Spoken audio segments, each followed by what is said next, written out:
The Wheel of Time and copy *1998 by Carlos Castaneda. Introduction.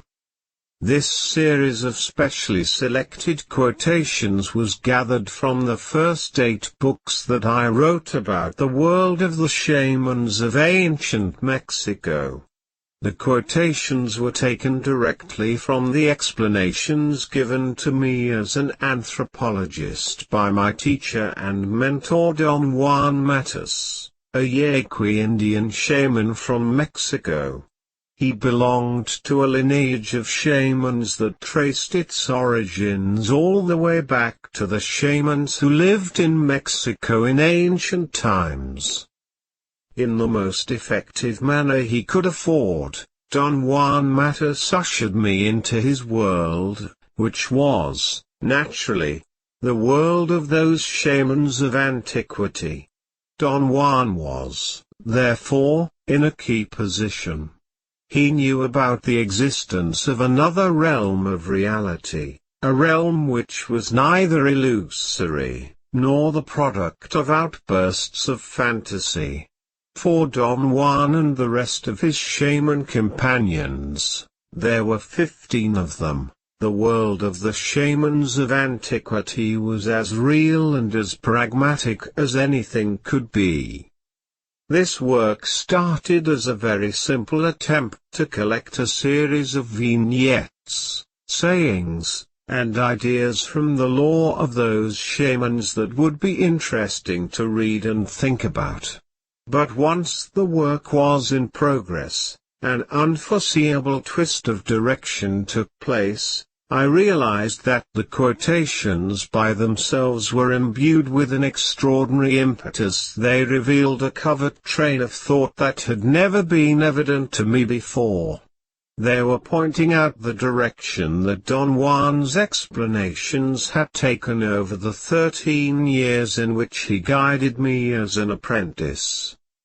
Better than any type of conceptualization, the quotations revealed an unsuspected and unwavering line of action that Don Juan had followed in order to promote and facilitate my entrance into his world. It became something beyond a speculation to me that if Don Juan had followed that line, this must have also been the way in which his own teacher had propelled him into the world of shamans.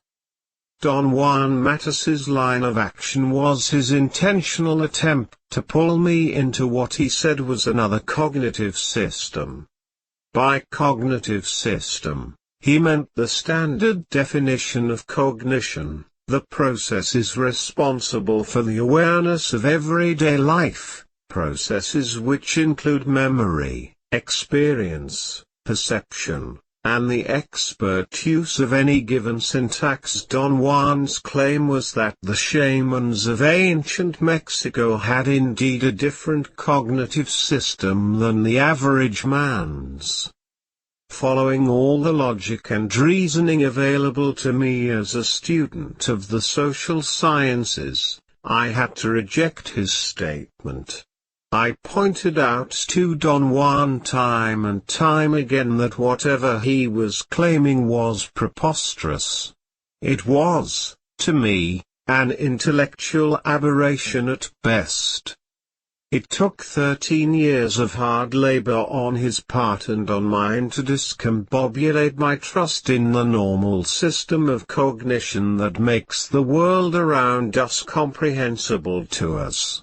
This maneuver pushed me into a very strange state, a state of quasi-distrust in the otherwise implicit acceptance of the cognitive processes of our daily world.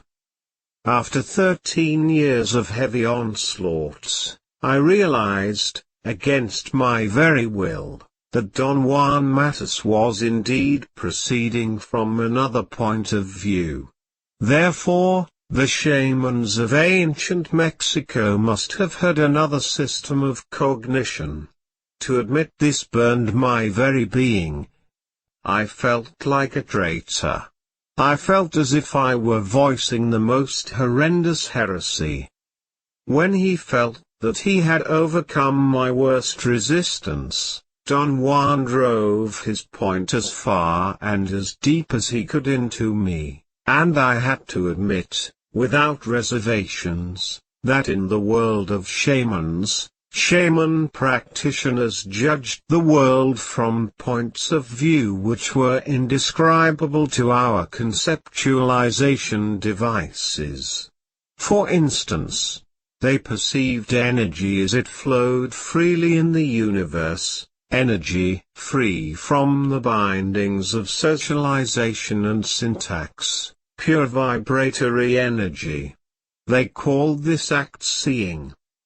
Don Juan's prime objective was to help me to perceive energy as it flows in the universe. In the world of shamans, to perceive energy in such a manner is the first mandatory step toward a more engulfing, freer view of a different cognitive system. In order to elicit a seeing response in me, Don Juan utilized other foreign units of cognition. One of the most important units, he called the recapitulation, which consisted of a systematic scrutiny of one's life, segment by segment, an examination made not in the light of criticism or finding flaw, but in the light of an effort to understand one's life, and to change its course. Don Juan's claim was that once any practitioner has viewed his life in the detached manner that the recapitulation requires, there's no way to go back to the same life. To see energy as it flows in the universe meant, to Don Juan, the capacity to see a human being as a luminous egg or luminous ball of energy, and to be able to distinguish, in that luminous ball of energy, certain features shared by men in common, such as a point of brilliance in the already brilliant luminous ball of energy. The claim of shamans was that it was on that point of brilliance, which those shamans called the assemblage point, that perception was assembled. They could extend this thought logically to mean that it was on that point of brilliance that our cognition of the world was manufactured. Odd, as it may seem, Don Juan Matus was right in the sense that this is exactly what happens. The perception of shamans, therefore, was subject to a different process than the perception of average men.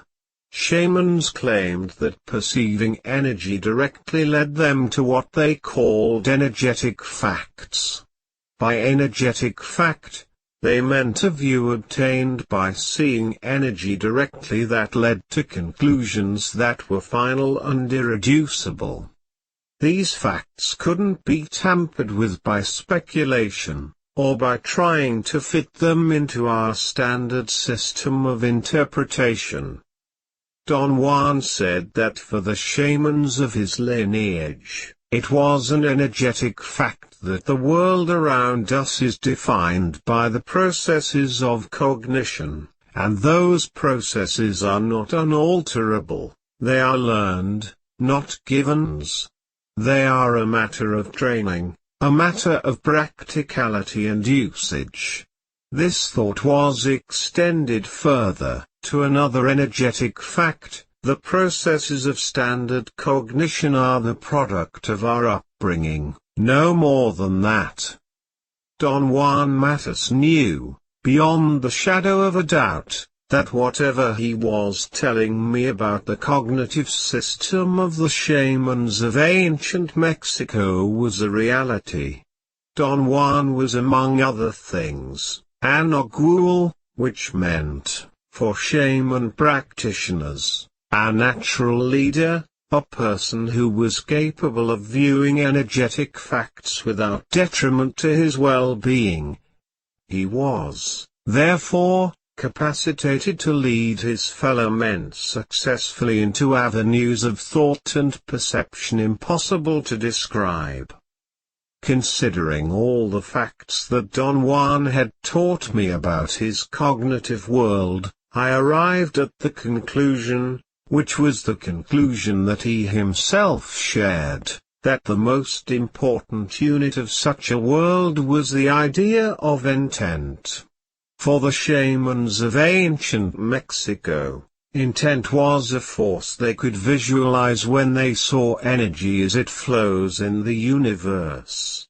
They considered it an all-pervasive force that intervened in every aspect of time and space. It was the impetus behind everything, but what was of inconceivable value to those shamans was that intent, a pure abstraction, was intimately attached to man. Men could always manipulate it. The shamans of ancient Mexico realized that the only way to affect this force was through impeccable behavior. Only the most disciplined practitioner could attempt this feat. Another stupendous unit of that strange cognitive system was the shaman's understanding and usage of the concepts of time and space. For them, time and space were not the same phenomena that form part of our lives by virtue of being an integral part of our normal cognitive system. For the average man, the standard definition of time is a non-spatial continuum in which events occur in apparently irreversible succession from the past through the present to the future. And space is defined as the infinite extension of the three-dimensional field in which stars and galaxies exist, the universe.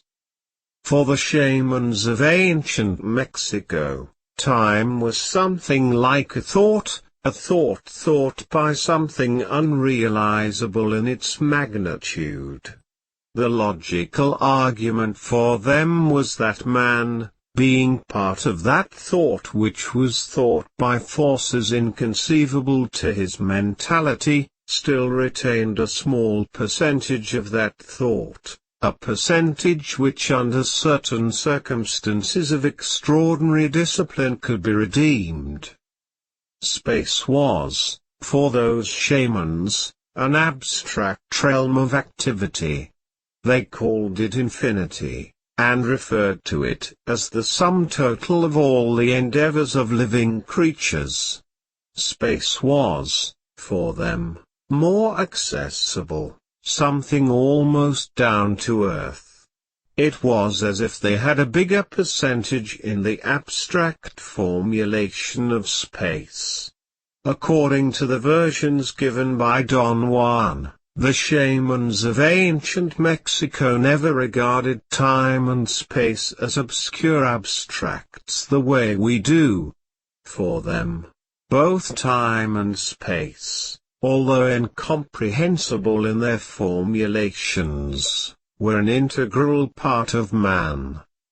Those shamans had another cognitive unit called the wheel of time. The way they explained the wheel of time was to say that time was like a tunnel of infinite length and width, a tunnel with reflective furrows. Every furrow was infinite, and there were infinite numbers of them. Living creatures were compulsorily made, by the force of life, to gaze into one furrow. To gaze into one furrow alone meant to be trapped by it, to live that furrow. A warrior's final aim is to focus, through an act of profound discipline, his unwavering attention on the wheel of time in order to make it turn. Warriors who have succeeded in turning the wheel of time can gaze into any furrow and draw from it whatever they desire. To be free from the spellbinding force of gazing into only one of those furrows means that warriors can look in either direction, as time retreats or as it advances on them. Viewed in this manner, The wheel of time is an overpowering influence which reaches through the life of the warrior and beyond, as is the case with the quotations of this book. They seem to be strung together by a coil that has a life of its own. That coil, explained by the cognition of shamans, is the wheel of time. Under the impact of the wheel of time, the aim of this book became, then, something that had not been part of my original plan. The quotations became the ruling factor by themselves and in themselves, and the drive imposed on me by them was one of staying as close as I possibly could to the spirit in which the quotations were given. They were given in the spirit of frugality and ultimate directness. Another thing that I tried unsuccessfully to do with the quotations was to organize them into a series of categories that would make reading them easier. However, the categorization of the quotations became untenable. There was no way of setting arbitrary categories of meaning that suited me personally to something so amorphous and so vast as a total cognitive world. The only thing that could be done was to follow the quotations, and let them create a sketch of the skeletal form of the thoughts and feelings that the shamans of ancient Mexico had about life, death, the universe, energy. They are reflections of how those shamans understood not only the universe, but the processes of living and coexisting in our world. And more important yet, they point out the possibility of handling two systems of cognition at once without any detriment to the self.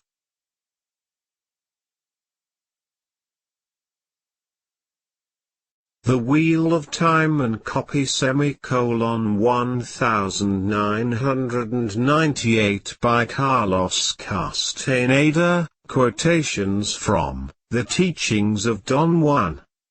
Power rests on the kind of knowledge that we hold. What is the sense of knowing useless things that will not prepare us for our unavoidable encounter with the unknown? Nothing in this world is a gift. Whatever has to be learned must be learned the hard way. A person wisely goes to knowledge as he goes to war, wide awake, with fear, with respect, and with absolute assurance. Going to knowledge or going to war in any other manner is a mistake. Whoever makes that mistake, if he or she lives through it, will regret the error. When we have fulfilled all four of these requisites, to be wide awake, to have fear, respect, and absolute assurance, there are no mistakes for which we will have to account. Under such conditions our actions lose the blundering quality of the acts of a fool. If we fail or suffer a defeat, we will have lost only a battle, and there will be no pitiful regrets over that. Dwelling upon the self too much produces a terrible fatigue. A person in that position is deaf and blind to everything else, and the fatigue itself makes us cease to see the marvels all around us. Every time we set ourselves to learn, we have to labor as hard as anyone can. The limits of our learning will be determined by our nature. Fear of knowledge is natural. All of us experience it. There is nothing we can do to avoid it. Yet no matter how frightening learning is, it is more terrible to think of us without knowledge. To be angry at people means that one considers their acts to be important. It is imperative to cease to feel that way. The acts of others cannot be important enough to offset our only viable alternative before our unavoidable encounter with infinity. anything is one of a million paths. Therefore, as warriors we must always keep in mind that a path is only a path. If we feel that we should not follow it, we must not stay with it under any conditions. Our decision to keep on a path or to leave it must be free of fear or ambition. We must look at every path closely and deliberately. There is a question that a warrior has to ask, mandatory: does this path have a heart? All paths are the same. They lead nowhere. A path without a heart is never enjoyable. On the other hand, a path with heart is easy. It does not make a warrior work at liking it. As long as a man follows a path with heart, he is one with it. I had the vanity to believe that I live in two worlds of men, but that was only my vanity. There is but one single world for us as men. We are men, and we must follow the world of men contentedly. Yet there is a world of happiness where there is no difference between things because there is no one there to ask about the difference. I have seen that world, but that is not the world of men. A man has four natural enemies: fear, clarity, power, and old age. Fear, clarity, and power can be overcome, but not old age. Its effect can be postponed, but it can never be overcome.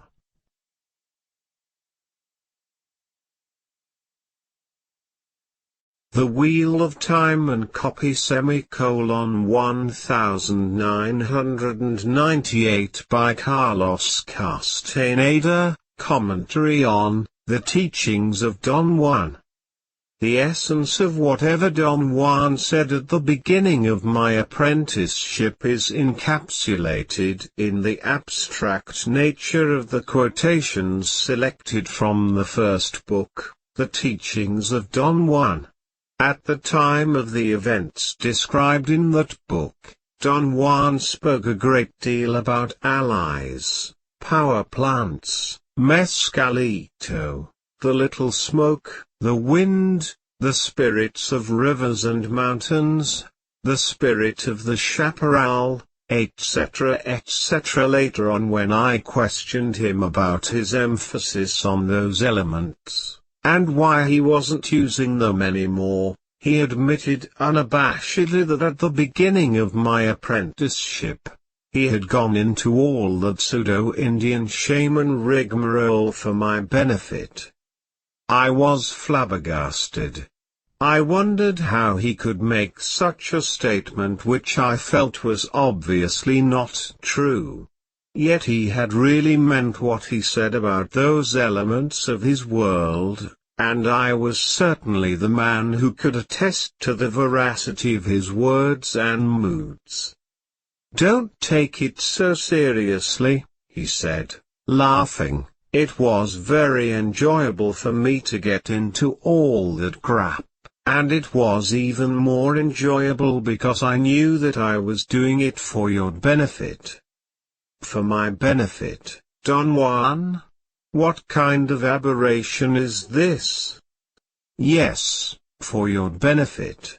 I tricked you by holding your attention on items of your world which held a profound fascination for you, and you swallowed it hook, line and sinker. All I needed was to get your undivided attention. But how could I have done that when you had such an undisciplined spirit?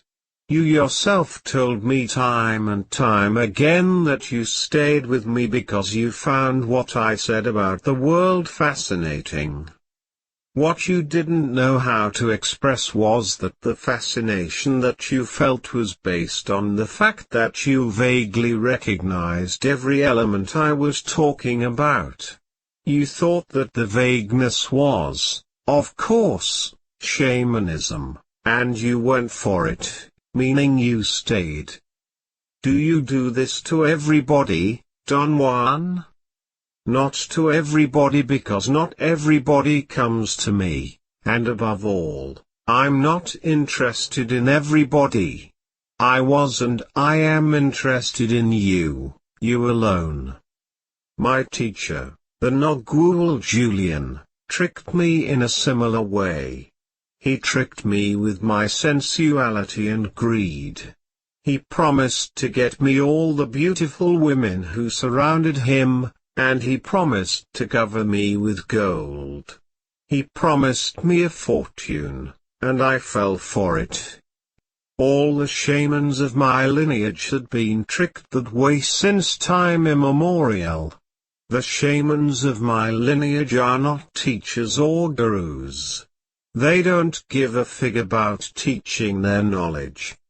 They want ears to their knowledge, not people vaguely interested in their knowledge for intellectual reasons. Don Juan was right when he said that I had fallen for his maneuver fully. I had believed that I had found the perfect shaman anthropological informant. This was the time when, under Don Juan's auspices, and due to his influence, I wrote diaries and collected old maps that showed the locations of the Yaqui Indian towns throughout the centuries, beginning with the chronicles of the Jesuits in the late 1700s. I recorded all those locations and I identified the most subtle changes, and began to ponder and wonder why the towns were shifted to other locales, and why they were arranged in slightly different patterns every time they were relocated. Pseudo-speculations about the reasons, and reasonable doubts overwhelmed me. I collected thousands of sheets of abbreviated notes and possibilities, drawn from books and chronicles. I was a perfect student of anthropology. Don Juan spurred my fancy in every way he possibly could. There are no volunteers on the warrior's path, Don Juan said to me under the guise of an explanation. A man has to be forced into the warrior's path against his will. What do I do, Don Juan, with the thousands of notes that you tricked me into collecting? I asked him at the time. His answer was a direct shock to me. Write a book about them, he said. I am sure that if you begin to write it, you'll never make use of those notes. Anyway, they are useless, but who am I to tell you that? Find out for yourself. But don't endeavor to write a book as a writer. Endeavor to do it as a warrior, as a shaman warrior. What do you mean by that, Don Juan? I don't know, he said. Find it out for yourself. He was absolutely right. I never used those notes. Instead, I found myself writing unwittingly about the inconceivable possibilities of the existence of another system of cognition.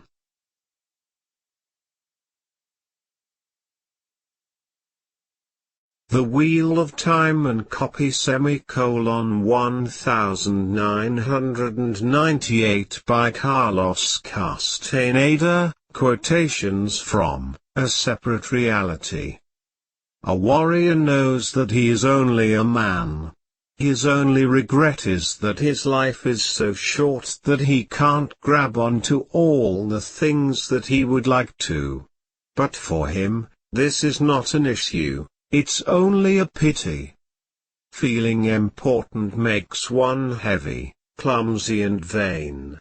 To be a warrior one needs to be light and fluid.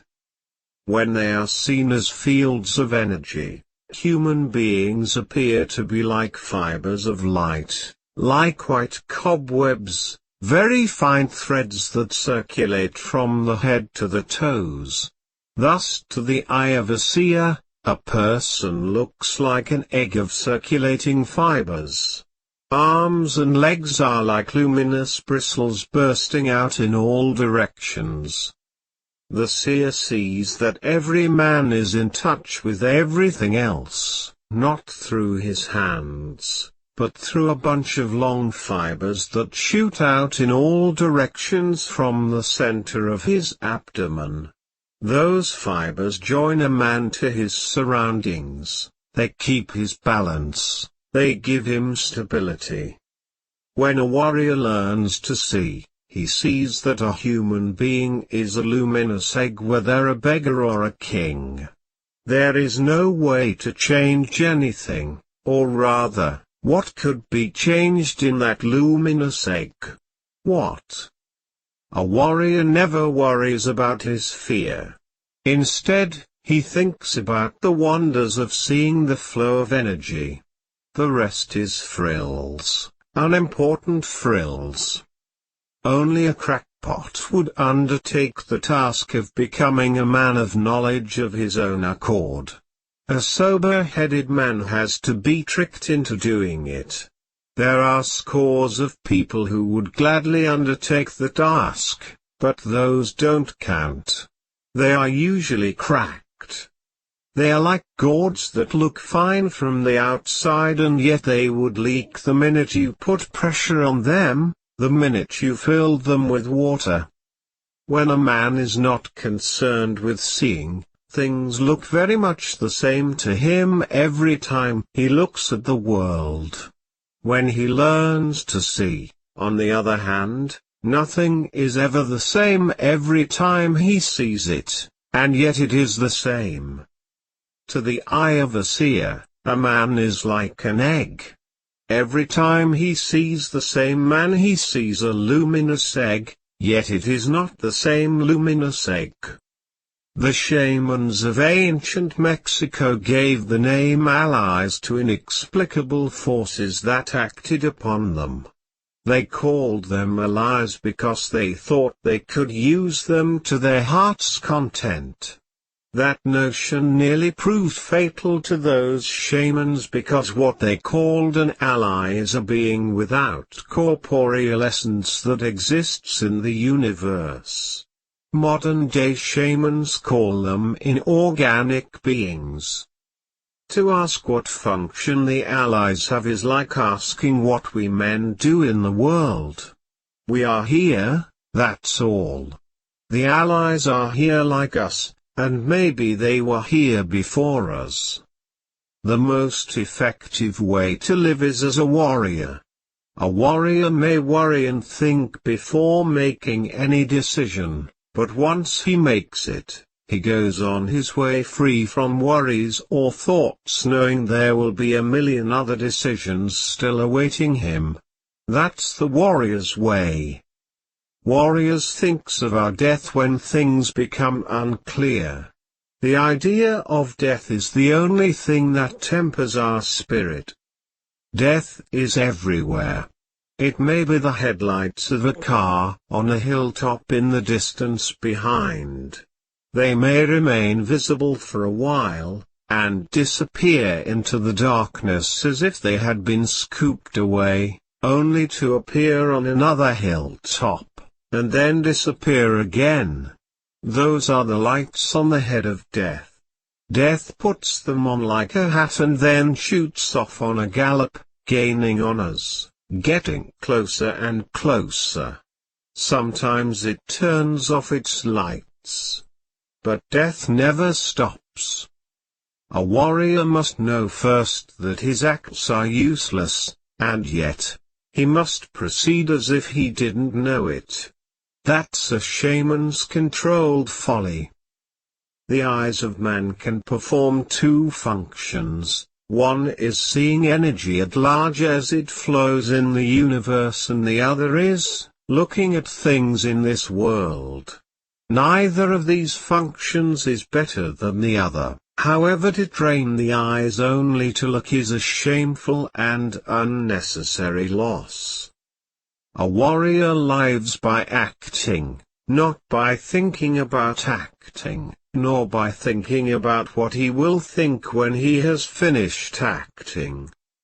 A warrior chooses a path with heart, any path with heart, and follows it, and then he rejoices and laughs. He knows, because he sees, that his life will be over altogether too soon. He sees that nothing is more important than anything else. A warrior has no honor, no dignity, no family, no name, no country.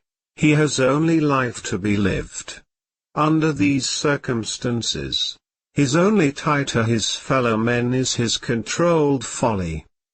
Nothing being more important than anything else, a warrior chooses any act, and acts it out as if it mattered to him. His controlled folly makes him say that what he does matters and makes him act as if it did, and yet he knows that it doesn't. So when he fulfills his acts, he retreats in peace. Whether his acts were good or bad, or worked or didn't, is in no way part of his concern. A warrior may also choose to remain totally impassive and never act, and behave as if being impassive really mattered to him. He would be rightfully true at that too, because that would also be his controlled folly. There's no emptiness in the life of a warrior. Everything is filled to the brim, and everything is equal. An average man is too concerned with liking people or with being liked himself. A warrior likes, that's all. He likes whatever or whomever he wants, for the hell of it. A warrior takes responsibility for his acts, for the most trivial of his acts. An average man acts out his thoughts, and never takes responsibility for what he does. The average man is either victorious or defeated and, depending on that, he becomes a persecutor or a victim. These two conditions are prevalent as long as one does not see. Seeing dispels the illusion of victory, or defeat, or suffering. A warrior knows that he is waiting and what he is waiting for, and while he waits he wants nothing, and thus whatever little thing he gets is more than he can take. If he needs to eat, he finds a way because he is not hungry. If something hurts his body, he finds a way to stop it because he is not in pain. To be hungry or to be in pain means that the man is not a warrior, and the forces of his hunger and pain will destroy him. Denying oneself is an indulgence. The indulgence of denying is by far the worst.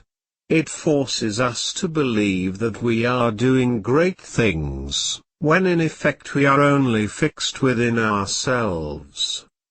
Intent is not a thought, or an object, or a wish. Intent is what can make a man succeed when his thoughts tell him that he is defeated. It operates independent of any warrior's indulgence. Intent is what makes him invulnerable. Intent is what sends a shaman through a wall, through space, to infinity. When a man embarks on the warrior's path he becomes aware, in a gradual manner, that ordinary life has been left forever behind.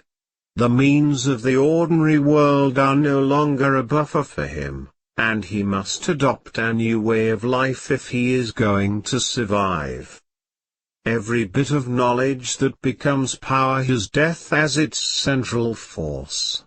Death lends the ultimate touch, and whatever is touched by death indeed becomes power. Only the idea of death makes a warrior sufficiently detached so that he is capable of abandoning himself to anything. He knows his death is stalking him and won't give him time to cling to anything, so he tries, without craving, all of everything. We are men and our lot is to learn and to be hurled into inconceivable new worlds. A warrior who sees energy knows that there is no end to the new worlds for our experiencing.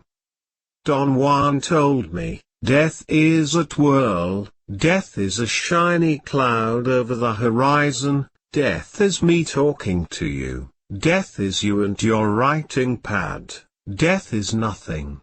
Nothing. It is here, yet it isn't here at all. The spirit of a warrior is not geared to indulging and complaining, nor is it geared to winning or losing.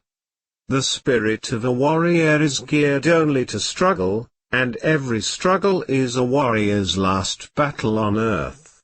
Thus the outcome matters very little to him. In his last battle on earth a warrior lets his spirit flow free and clear. And as he wages his battle, knowing that his intent is impeccable, a warrior laughs and laughs. We talk to ourselves incessantly about our world. In fact, we maintain our world with our internal talk. And whenever we finish talking to ourselves about ourselves and our world, the world is always as it should be. We renew it, we rekindle it with life, we uphold it with our internal talk. Not only that, but we also choose our paths as we talk to ourselves. Thus we repeat the same choices over and over until the day we die, because we keep on repeating the same internal talk over and over until the day we die. A warrior is aware of this and strives to stop his internal talk. The world is all that is encased here, life, death, people, and everything else that surrounds us. The world is incomprehensible. We won't ever understand it. We won't ever unravel its secrets. Thus we must treat the world as it is, a sheer mystery. The things that people do cannot under any conditions be more important than the world. And thus a warrior treats the world as an endless mystery and what people do as an endless folly.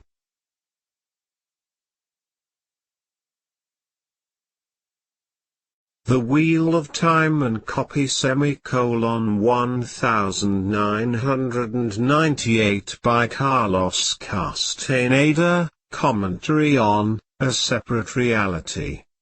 In the quotations drawn from A Separate Reality, the mood that the shamans of ancient Mexico affixed to all their intentional endeavors begins to show with remarkable clarity. Don Juan himself pointed out to me in talking about those old shamans that the aspect of their world which was of supreme interest to modern practitioners was the razor-sharp awareness that those shamans had developed about the universal force they called intent. They explained that the link each of those men had with such a force was so neat and clean that they could affect things to their heart's content. Don Juan said that the intent of those shamans, developed to such a keen intensity, was the only aid modern practitioners had. He put it in more mundane terms, and said that modern-day practitioners, if they were honest with themselves, would pay whatever price to live under the umbrella of such an intent. Don Juan asserted that anyone who showed even the slightest interest in the world of the shamans of antiquity was immediately drawn into the circle of their razor-sharp intent. Their intent was, for Don Juan, something incommensurable that none of us could successfully fight away. Besides, he reasoned, there was no necessity to fight away such an intent because it was the only thing that counted. It was the essence of the world of those shamans and the world which modern-day practitioners coveted more than anything imaginable. The mood of the quotations from a separate reality is not something that I arranged on purpose. It is a mood that surfaced independent of my aims and wishes. I could even say that it was contrary to what I had in mind. It was the mysterious coil of the wheel of time hidden in the text of the book that had suddenly been activated, and it snapped into a state of tension, a tension that dictated the direction of my endeavors. At the time of writing A Separate Reality, as far as my feelings about my work were concerned, I could truthfully assert that I thought that I was happily involved in doing anthropological field work. My feelings and thoughts were as far away from the world of the shamans of antiquity as anything could be.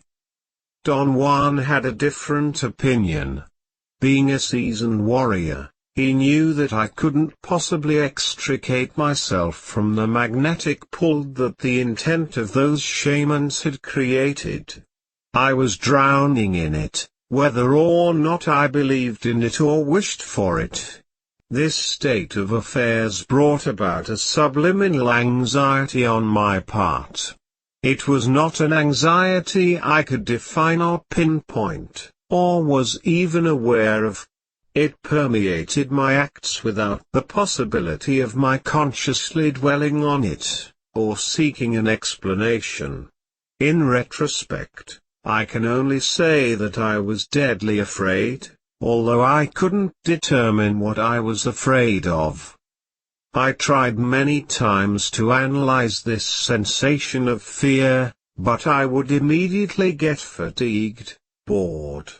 I would instantaneously find my inquiry groundless, superfluous, and I would end up abandoning it. I asked Don Juan about my state of being. I wanted his advice, his input. "You are just afraid," he said. "That's all there is to it. Don't look for mysterious reasons for your fear. The mysterious reason is right here in front of you within your reach. It is the intent of the shamans of ancient Mexico. You are dealing with their world, and that world shows its face to you from time to time. Of course, you can't take that sight. Neither could I, in my time. Neither could any one of us." "You're talking in riddles, Don Juan?" "Yes, I am, for the moment. It will be clear to you someday. At the present, it's idiotic to try to talk about it, or explain anything. Nothing of what I'm trying to show you would make sense. Some inconceivable banality would make infinitely more sense to you at this moment." He was absolutely right. All my fears were triggered by some banality of which I was ashamed at the time, and am ashamed of now. I was afraid of demoniacal possession. Such a fear had been encrusted in me very early in life. Anything that was inexplicable was naturally something evil, something malignant that aimed at destroying me.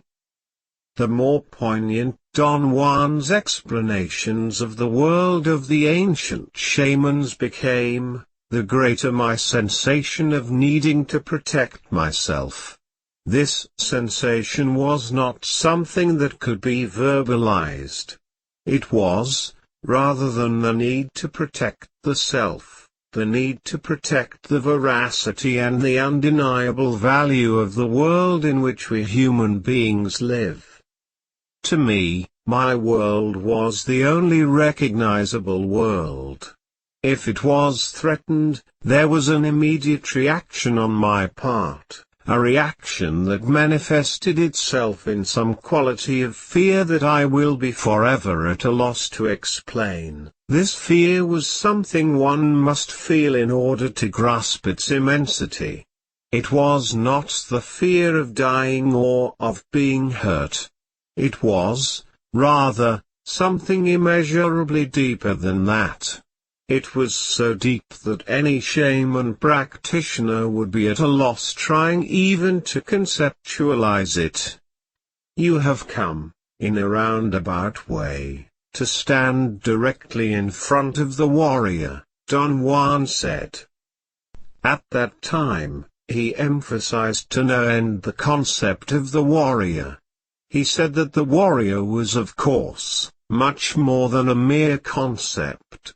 It was a way of life, and that way of life would be the only deterrent to fear, and the only channel which a practitioner could use to let the flow of his activity move on freely.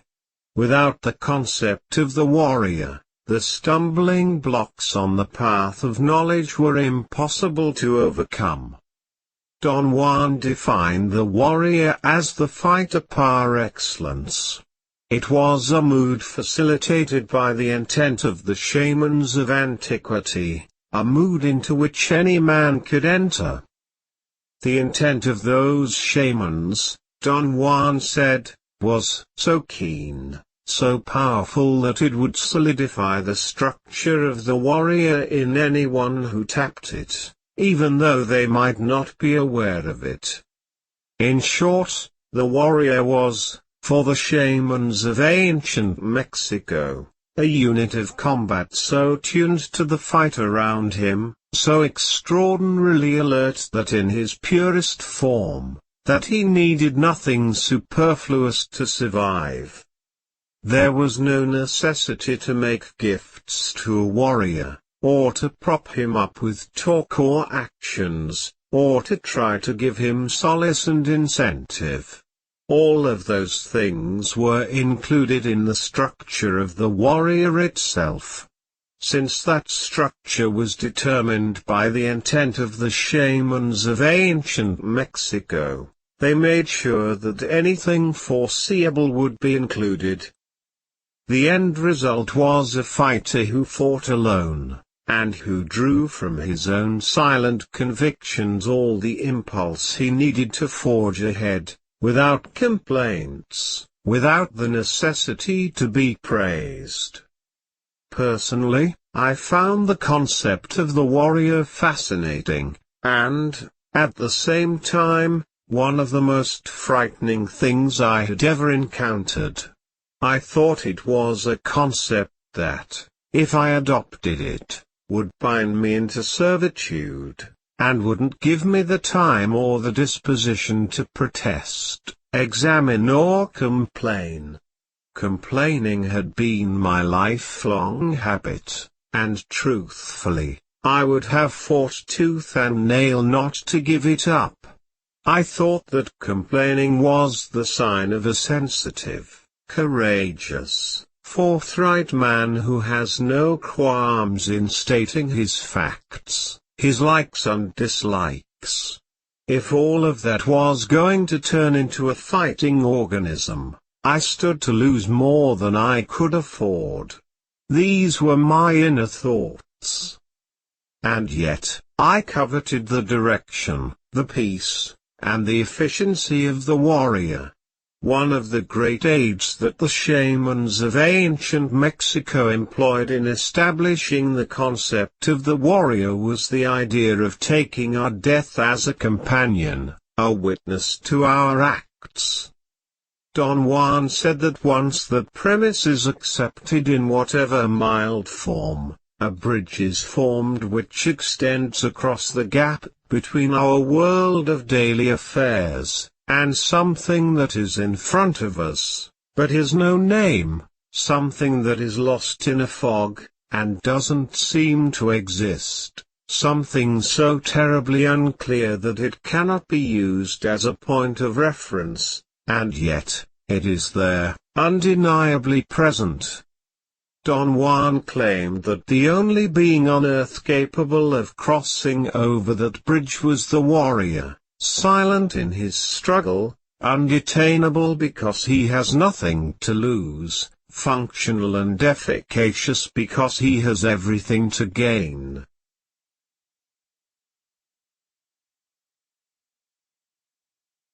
The Wheel of Time and copy #1998 by Carlos Castaneda, quotations from Journey to Ixtlan.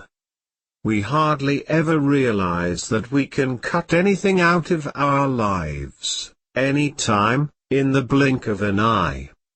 One shouldn't worry about taking pictures or making tape recordings. Those are superfluities of sedate lives. One should worry about the spirit, which is always present. Personal history must be constantly renewed by telling parents, relatives, and friends everything one does. On the other hand, for the warrior who has no personal history, no explanations are needed. Nobody is angry or disillusioned with his acts. And above all, one pins him down with their thoughts and their expectations. When nothing is for sure, we remain alert, perennially on our toes. It is more exciting not to know which bush the rabbit is hiding behind than to behave as though we knew everything. As long as a man feels that he is the most important thing in the world, he cannot really appreciate the world around him. He is like a horse with blinders, all he sees is himself, apart from everything else. Death is our eternal companion. It is always to our left, an arm's length behind us. Death is the only wise advisor that a warrior has. Whenever he feels that everything is going wrong and he's about to be annihilated, he can turn to his death and ask if that is so. His death will tell him that he is wrong, that nothing really matters outside its touch. His death will tell him, I haven't touched you yet. Whenever a warrior decides to do something, he must go all the way, but he must take responsibility for what he does. No matter what he does, he must know first why he is doing it, and then he must proceed with his actions without having doubts or remorse about them. In a world where death is the hunter, there is no time for regrets or doubts. There is only time for decisions. It doesn't matter what the decisions are. Nothing could be more or less serious than anything else.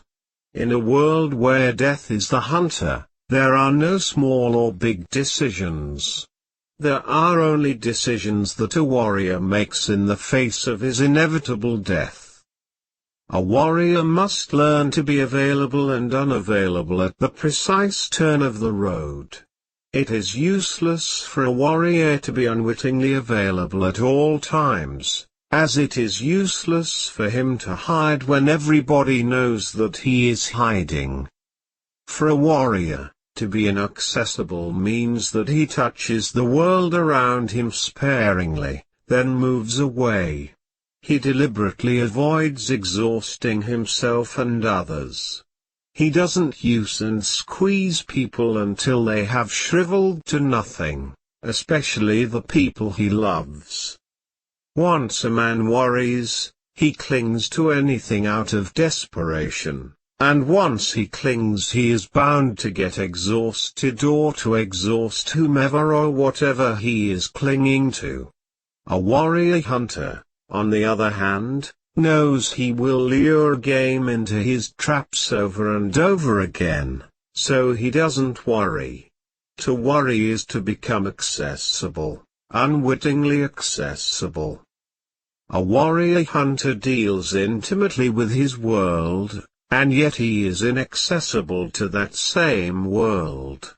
He taps it lightly, stays for as long as he needs to, and then swiftly moves away, leaving hardly a mark. To be a warrior hunter is not just to trap game. A warrior hunter does not catch game because he sets his traps, or because he knows the routines of his prey, but because he himself has no routines. This is his advantage. He is not at all like the animals he is after. They are fixed by heavy routines and predictable quirks. He is free, fluid, and unpredictable. For an average man, the world is weird because if he's not bored with it, he's at odds with it. For a warrior, the world is weird because it is stupendous, awesome, mysterious, and unfathomable. A warrior assumes responsibility for being here in this marvelous world in this marvelous time. A warrior must learn to make every act count, since he is going to be here in this world for only a short while, in fact, too short for witnessing all the marvels of it. Acts have power. Especially when the warrior acting knows that those acts are his last battle. There is a strange consuming happiness in acting with the full knowledge that whatever he is doing may very well be his last act on earth. A warrior focuses his attention on the link between himself and his death. Without remorse or sadness or worrying, he focuses his attention on the fact that he does not have time and let his acts flow accordingly. He lets each of his acts be his last battle on earth. Under those conditions, his acts have their rightful power. Otherwise his acts would be, for as long as he lives, the acts of a fool. A warrior hunter knows that his death is waiting, and the very act he is performing now may well be his last battle on earth. He calls it a battle because it is a struggle. Most people move from act to act without any struggle or thought. A warrior hunter, on the contrary, assesses every act. He has an intimate awareness of his death, so he proceeds judiciously as if every act were his last battle. Only a fool would fail to notice the advantage a warrior hunter has over his fellow men. A warrior hunter gives his last battle its due respect. It's only natural that his last act on earth should be the best of himself. It's pleasurable that way. It dulls the edge of his fright. A warrior is an immaculate hunter who hunts power. He's not drunk or crazed, and he has neither the time nor the disposition to bluff or to lie to himself, or to make a wrong move. The stakes are too high for that. The stakes are his trimmed orderly life which he has taken so long to tighten and perfect. He is not going to throw that away by making some stupid miscalculation, by mistaking something for something else. A man, any man, deserves everything that is a man's lot: joy, pain, sadness, and struggle. The nature of his acts is unimportant as long as he acts as a warrior. If his spirit is distorted, he should simply fix it, purge it, make it perfect, because there is no other task in our entire lives which is more worthwhile. Not to fix the spirit is to seek death, and that is the same as to seek nothing, since death is going to overtake us regardless of anything. To seek the perfection of the warrior's spirit is the only task worthy of our temporariness, and our manhood. The hardest thing in the world is to assume the mood of a warrior. It is of no use to be sad and complain and feel justified in doing so, believing that someone is always doing something to us. Nobody is doing anything to anybody, much less to a warrior. A warrior is a hunter. He calculates everything. That's control. Once his calculations are over, he acts. He lets go. That's abandon. A warrior is not a leaf at the mercy of the wind. No one can push him. No one can make him do things against himself or against his better judgment. A warrior is tuned to survive, and he survives in the best of all possible fashions. A warrior is only a man, a humble man. He cannot change the designs of his death. But his impeccable spirit, which has stored power after stupendous hardships, can certainly hold his death for a moment long enough to let him rejoice for the last time in recalling his power. We may say that is a gesture which death has with those who have an impeccable spirit. It doesn't matter how one was brought up. What determines the way one does anything is personal power. A man is only the sum of his personal power, and that sum determines how he lives and how he dies. Personal power is a feeling. Something like being lucky. Or one may call it a mood. Personal power is something that one acquires by means of a lifetime of struggle. A warrior acts as if he knows what he is doing, when in effect he knows nothing. A warrior doesn't know remorse for anything he has done because to isolate one's acts as being mean, or ugly, or evil is to place an unwarranted importance on the self. The trick is in what one emphasizes. We either make ourselves miserable, or we make ourselves strong. The amount of work is the same. People tell us from the time we are born that the world is such and such and so, and naturally we have no choice but to accept that the world is the way people have been telling us it is. The art of a warrior is to balance the terror of being a man with the wonder of being a man.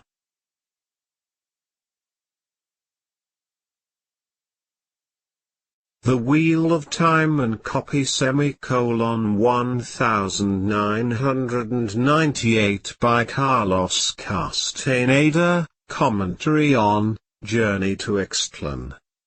By the time I was writing Journey to Ixtlan, a most mysterious mood was prevalent all around me. Don Juan Matus was applying some extremely pragmatic measures to my daily conduct.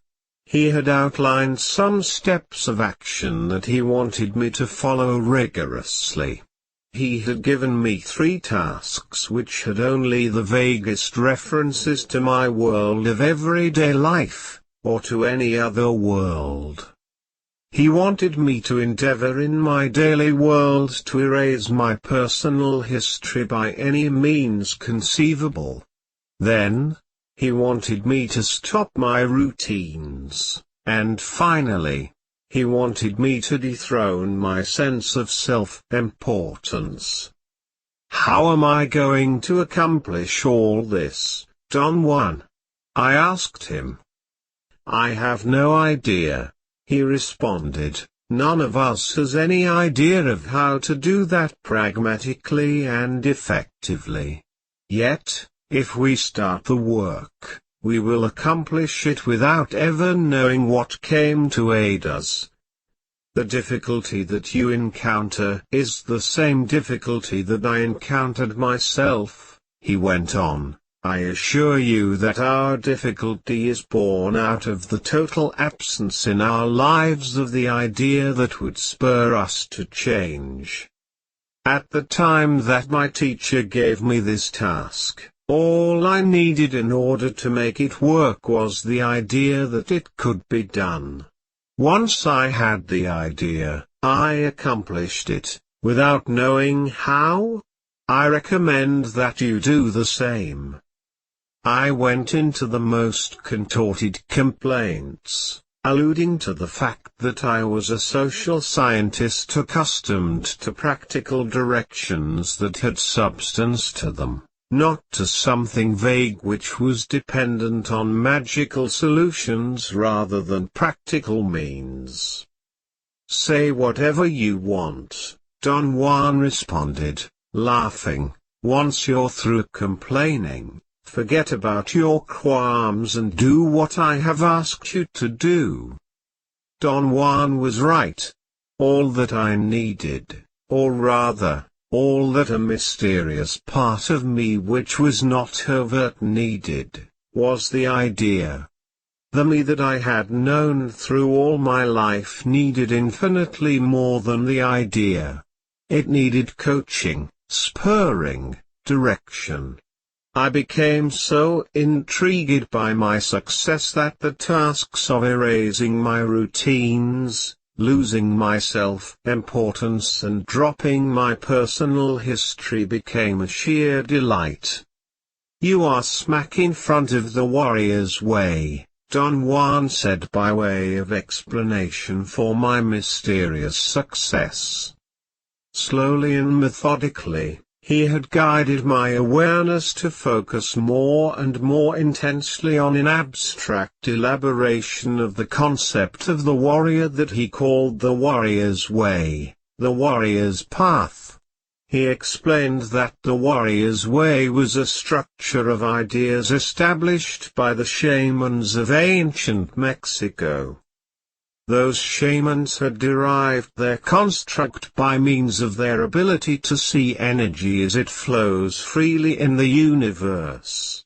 Therefore, the warrior's way was a most harmonious conglomerate of energetic facts, irreducible truths determined exclusively by the direction of the flow of energy in the universe. Don Juan categorically stated that there was nothing about the warrior's way that could be argued, nothing that could be changed. It was in itself and by itself a perfect structure, and whoever followed it was corralled by energetic facts that admitted no argument, no speculation about their function and their value. Don Juan said that those old shamans called it the warrior's way because its structure encompassed all the living possibilities that a warrior might encounter on the path of knowledge. Those shamans were absolutely thorough and methodical in their search for such possibilities. According to Don Juan, they were indeed capable of including in their abstract structure everything that is humanly possible. Don Juan compared the warrior's way to an edifice, a structure that has a roof and walls and stands more or less permanently in one place, with each of the elements of this edifice being a propping device whose only function was to sustain the psyche of the warrior in his role of shaman initiate, in order to make his movements easy and meaningful.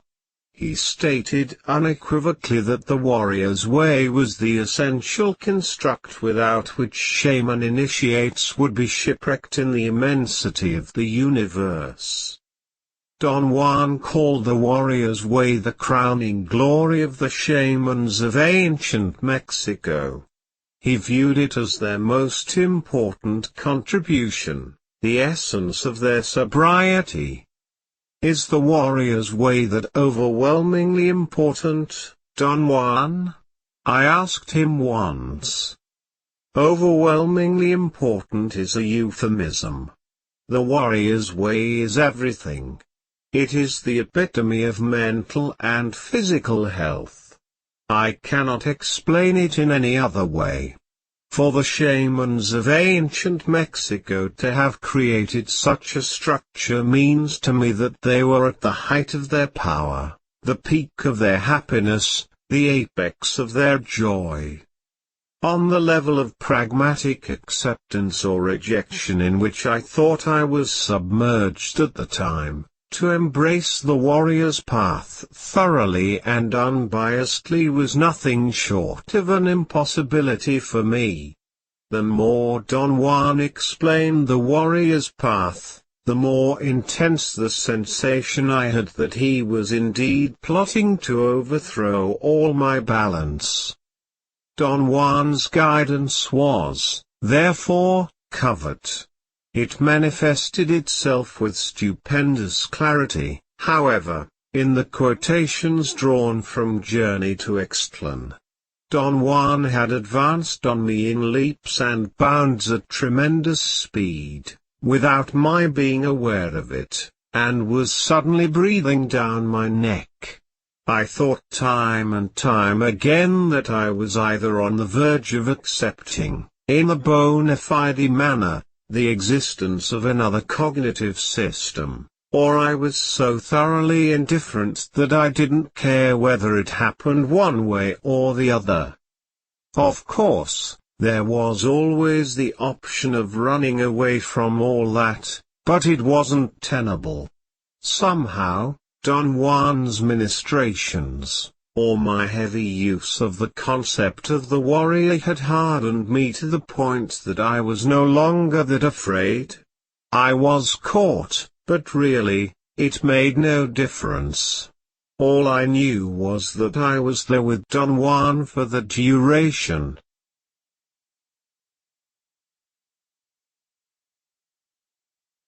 The Wheel of Time and copy *1998 by Carlos Castaneda, quotations from Tales of Power. The self-confidence of the warrior is not the self-confidence of the average man. The average man seeks certainty in the eyes of the onlooker and calls that self-confidence. The warrior seeks impeccability in his own eyes and calls that humbleness. The average man is hooked to his fellow men, while the warrior is hooked only to infinity. There are lots of things a warrior can do at a certain time which he couldn't do years before. Those things themselves did not change. What changed was his idea of himself. The only possible course that a warrior has is to act consistently and without reservations. At a certain moment, he knows enough of the warrior's way to act accordingly, but his old habits and routines may stand in his way. If a warrior is to succeed in anything, the success must come gently, with a great deal of effort but with no stress or obsession. The internal dialogue is what grounds people in the daily world. The world is such and such or so and so, only because we talk to ourselves about its being such and such or so and so. The passageway into the world of shamans opens up after the warrior has learned to shut off his internal dialogue. To change our idea of the world is the crux of shamanism. And stopping the internal dialogue is the only way to accomplish it. When a warrior learns to stop the internal dialogue, everything becomes possible. The most far-fetched schemes become attainable. A warrior takes his lot, whatever it may be, and accepts it in ultimate humbleness. He accepts in humbleness what he is, not as grounds for regret but as a living challenge. The humbleness of a warrior is not the humbleness of the beggar. The beggar falls to his knees at the drop of a hat, and scrapes the floor for anyone he deems to be higher, but at the same time, he demands that someone lower than him scrape the floor for him. On the other hand, the warrior lowers his head to no one, and at the same time, he doesn't permit anyone to lower his head to him. Solace, haven, fear, all of these are words which have created moods that we had learned to accept without ever questioning their value. Our fellow men are black magicians, and whoever is with them is a black magician on the spot. Think for a moment. Can you deviate from the path that your fellow men have lined up for you? If you remain with them, your thoughts and your actions are fixed forever in their terms. That is slavery. The warrior, on the other hand, is free from all that. Freedom is expensive, but the price is not impossible to pay. So, fear your captors, your masters. Don't waste your time and your power fearing freedom. The flaw with words is that they always make us feel enlightened, but when we turn around to face the world they always fail us and we end up facing the world as we always have, without enlightenment. For this reason, a warrior seeks to act rather than to talk. As a result, he gets a new description of the world, a new description where talking is not that important, and where new acts have new reflections. A warrior considers himself already dead, so there is nothing for him to lose.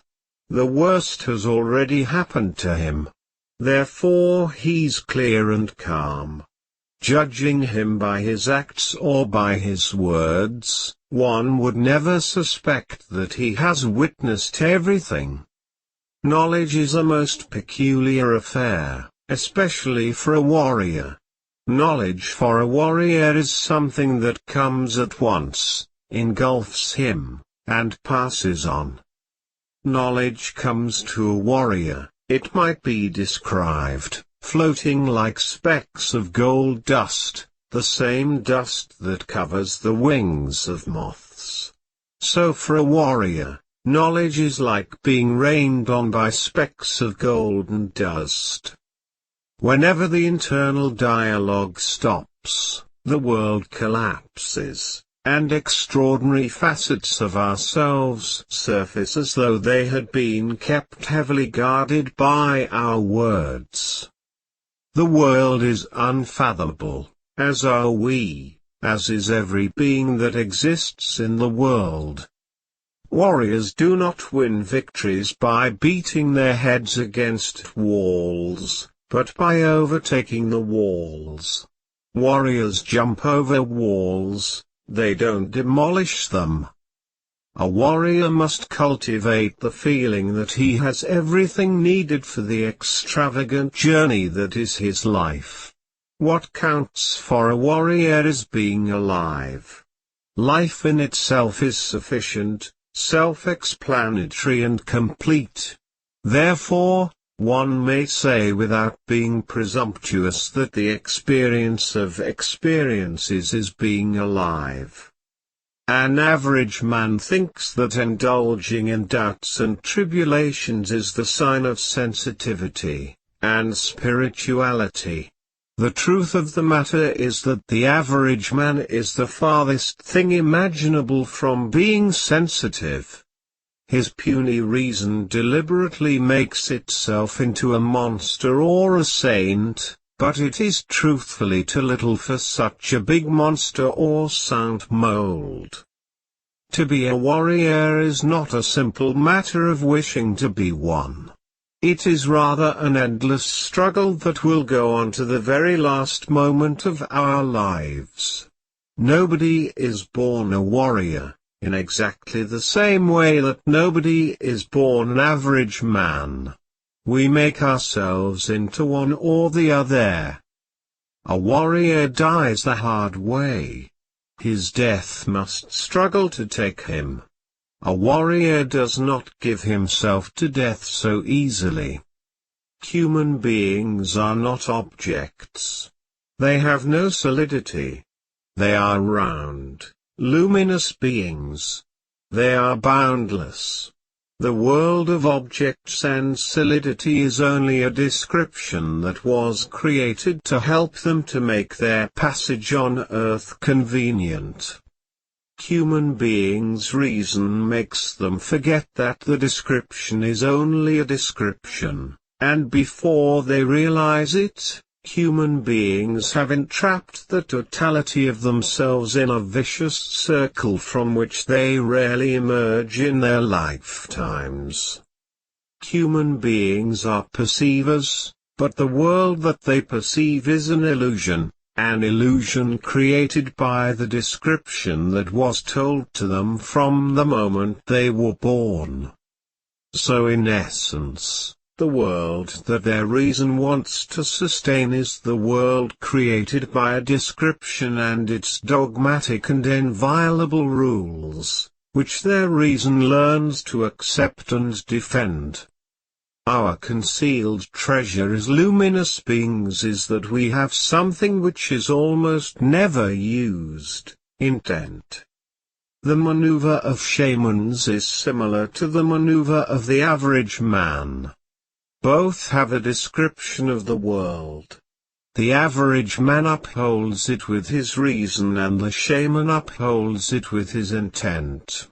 Both descriptions have their rules, but the advantage of the shaman is that intent is more engulfing than reason. Only as a warrior can one withstand the path of knowledge. A warrior cannot complain or regret anything. His life is an endless challenge, and challenges cannot possibly be considered as good or bad. Challenges are simply challenges. The basic difference between an ordinary man and a warrior is that a warrior takes everything as a challenge, while an ordinary man takes everything as a blessing or as a curse.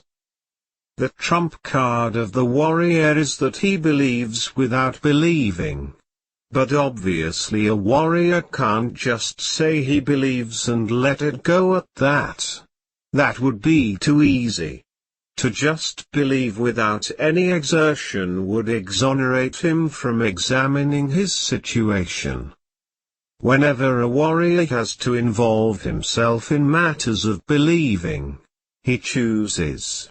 It's not that a warrior simply chooses to believes. A warrior has to believe. Having to believe in such a fashion is the warrior's expression of his innermost predilection. Death is an indispensable ingredient in having to believe. Without the awareness of death, we feel immortal, and everything becomes ordinary and trivial. Because of our awareness that death is stalking us, warriors come to see and realize that the world is an unfathomable mystery. Power always makes a cubic centimeter of chance available to a warrior. The warrior's art is to be perennially fluid in order to pluck it. The average man is aware of everything only when he thinks he should be. The condition of a warrior, however, is to be aware of everything at all times. The totality of ourselves is a very mysterious affair. We need only a very small portion of it to fulfill the most complex tasks of life. Yet when we die with the totality of ourselves. A rule of thumb for a warrior is that he makes his decisions so carefully that nothing that may happen as a result of them can surprise him, much less drain his power.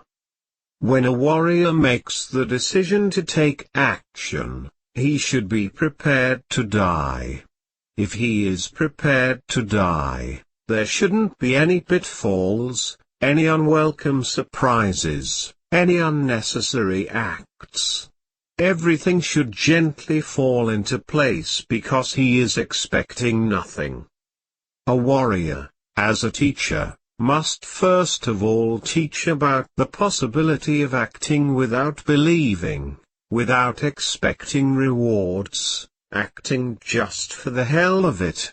His success as a teacher depends on how well and how harmoniously he guides his wards in this specific respect. In order to help his ward to erase personal history, the warrior as a teacher teaches 3 techniques: losing self-importance, assuming responsibility for one's acts, and using death as an advisor. Without the beneficial effect of these 3 techniques, erasing personal history would involve being shifty, evasive and unnecessarily dubious about oneself and one's actions. There is no way to get rid of self-pity for good. It has a definite place and character in our lives, a definite facade which is recognizable. Thus, every time the occasion arises, the facade of self-pity becomes active. It has a history.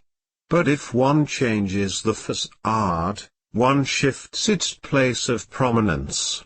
One changes facades by shifting the component elements of the facade itself. Self-pity is useful to the user because he feels important and deserving of better conditions, better treatment, or because he is unwilling to assume responsibility for the acts that brought him to the state that elicited self-pity. Changing the facade of self-pity means only that one has assigned a secondary place to a formerly important element. Self-pity is still a prominent feature, but it has now taken a position in the background. In the same fashion, the idea of one's impending death, the idea of a warrior's humbleness, and the idea of taking responsibility for one's acts were all in the background at one time for a warrior without ever being used until the moment he became a warrior. A warrior acknowledges his pain, but he doesn't indulge in it. The mood of the warrior who enters into the unknown is not one of sadness. On the contrary, he's joyful because he feels humbled by his great fortune, confident that his spirit is impeccable, and above all, is fully aware of his efficiency. A warrior's joyfulness comes from having accepted his fate, and from having truthfully assessed what lies ahead of him.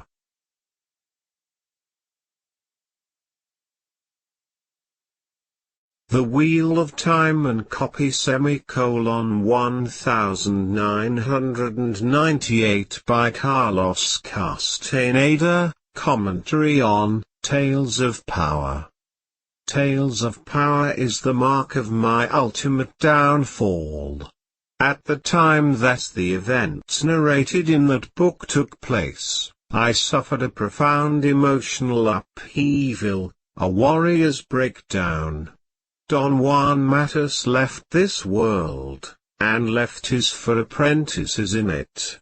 Each of those apprentices was approached personally by Don Juan, and assigned a specific task. I considered the task given to me to be a placebo that had no significance whatsoever in comparison to the loss. Not to see Don Juan anymore could not be soothed by pseudo-tasks. My first plea with Don Juan had been, naturally, to tell him that I wanted to go with him. "You are not ready yet," he said, "let's be realistic." But I could make myself ready in the blink of an eye, I assured him. "I don't doubt that. You'll be ready, but not for me. I demand perfect efficiency. I demand an impeccable intent, an impeccable discipline. You don't have that yet. You will. You're coming to it, but you're not there yet.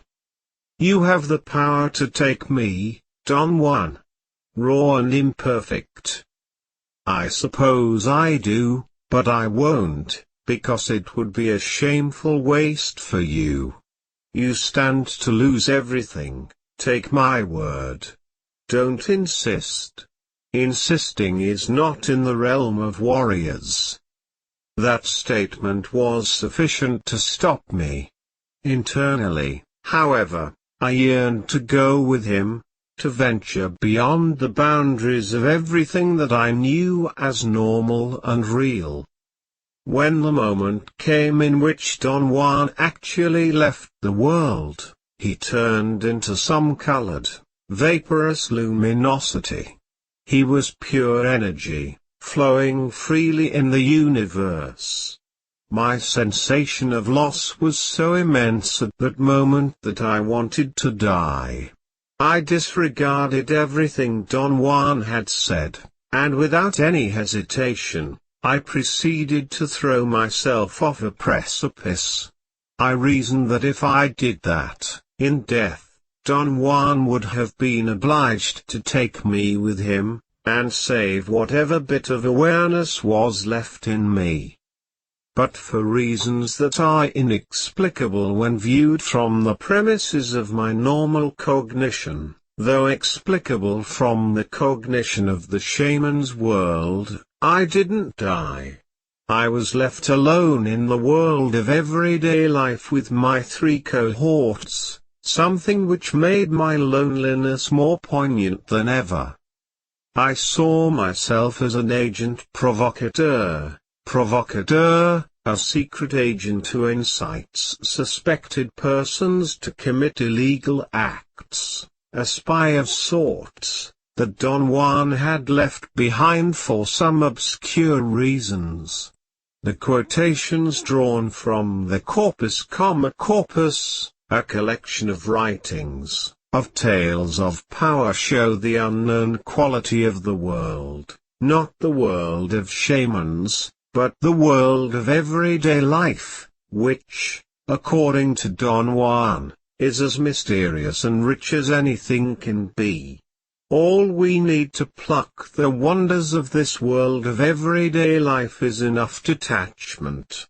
But more than detachment, we need enough affection and abandon. A warrior must love this world, Don Juan had warned me, in order for this world that seems so commonplace to open up and show its wonders.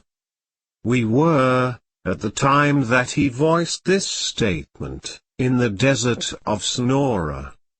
It is a sublime feeling, he said, to be in this marvelous desert, to see those ragged peaks of pseudo-mountains that were really made by the flow of lava of long-gone volcanoes. It is a glorious feeling to find that some of those nuggets of obsidian were created at such high temperatures that they still retain the mark of their origin. They have power galore.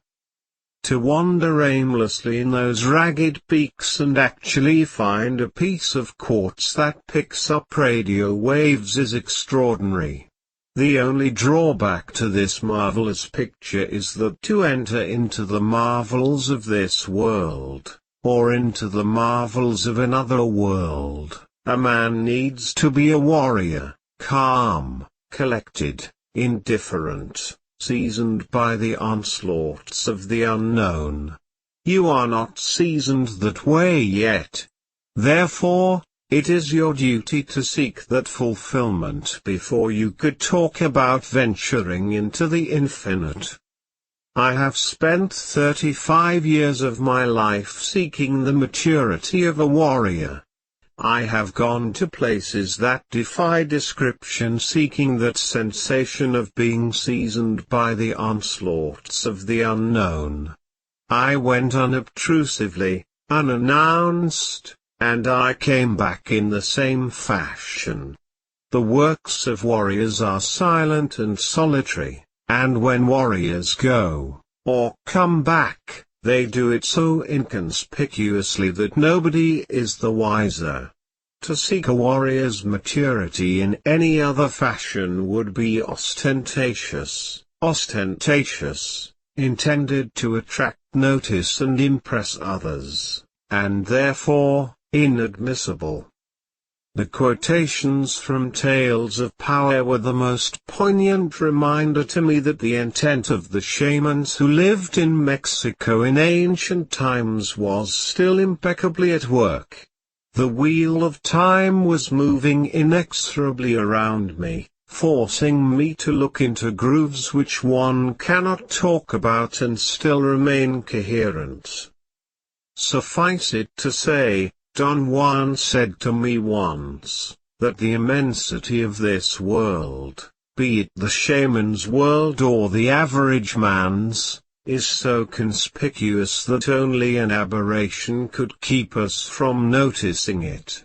Trying to explain to aberrant beings what it is like to be lost in the grooves of the wheel of time is the most absurd thing that a warrior can undertake.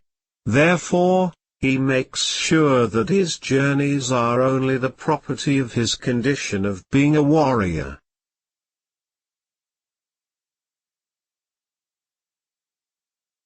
The Wheel of Time and copy *1998 by Carlos Castaneda, quotations from The Second Ring of Power. When one has nothing to lose, one becomes courageous. We are timid only when there is something we can still cling to. A warrior could not possibly leave anything to chance. He actually affects the outcome of events by the force of his awareness and his unbending intent. If a warrior wants to pay back for all the favors he has received, and he has no one in particular to address his payment to, he can address it to the spirit of man. That's always a very small account, and whatever one puts in it is more than enough. After arranging the world in a most beautiful and enlightened manner, the scholar goes back home at 5 o'clock in the afternoon in order to forget his beautiful arrangement. The human form is a conglomerate of energy fields which exists in the universe, and which is related exclusively to human beings. Shamans call it the human form because those energy fields have been bent and contorted by a lifetime of habits and misuse. A warrior knows that he cannot change, and yet he makes it his business to try to change. The warrior is never disappointed when he fails to change. That's the only advantage a warrior has over the average man. Warriors must be impeccable in their effort to change in order to scare and shake the human form away. After years of impeccability, a moment will come when the human form cannot stand it any longer and leaves. That is to say, a moment will come when the energy fields contorted by a lifetime of habit are straightened out. A warrior gets deeply affected, and can even die as a result of this straightening out of energy fields, but an impeccable warrior always survives. The only freedom warriors have is to behave impeccably. Not only is impeccability freedom, it is the only way to straighten out the human form.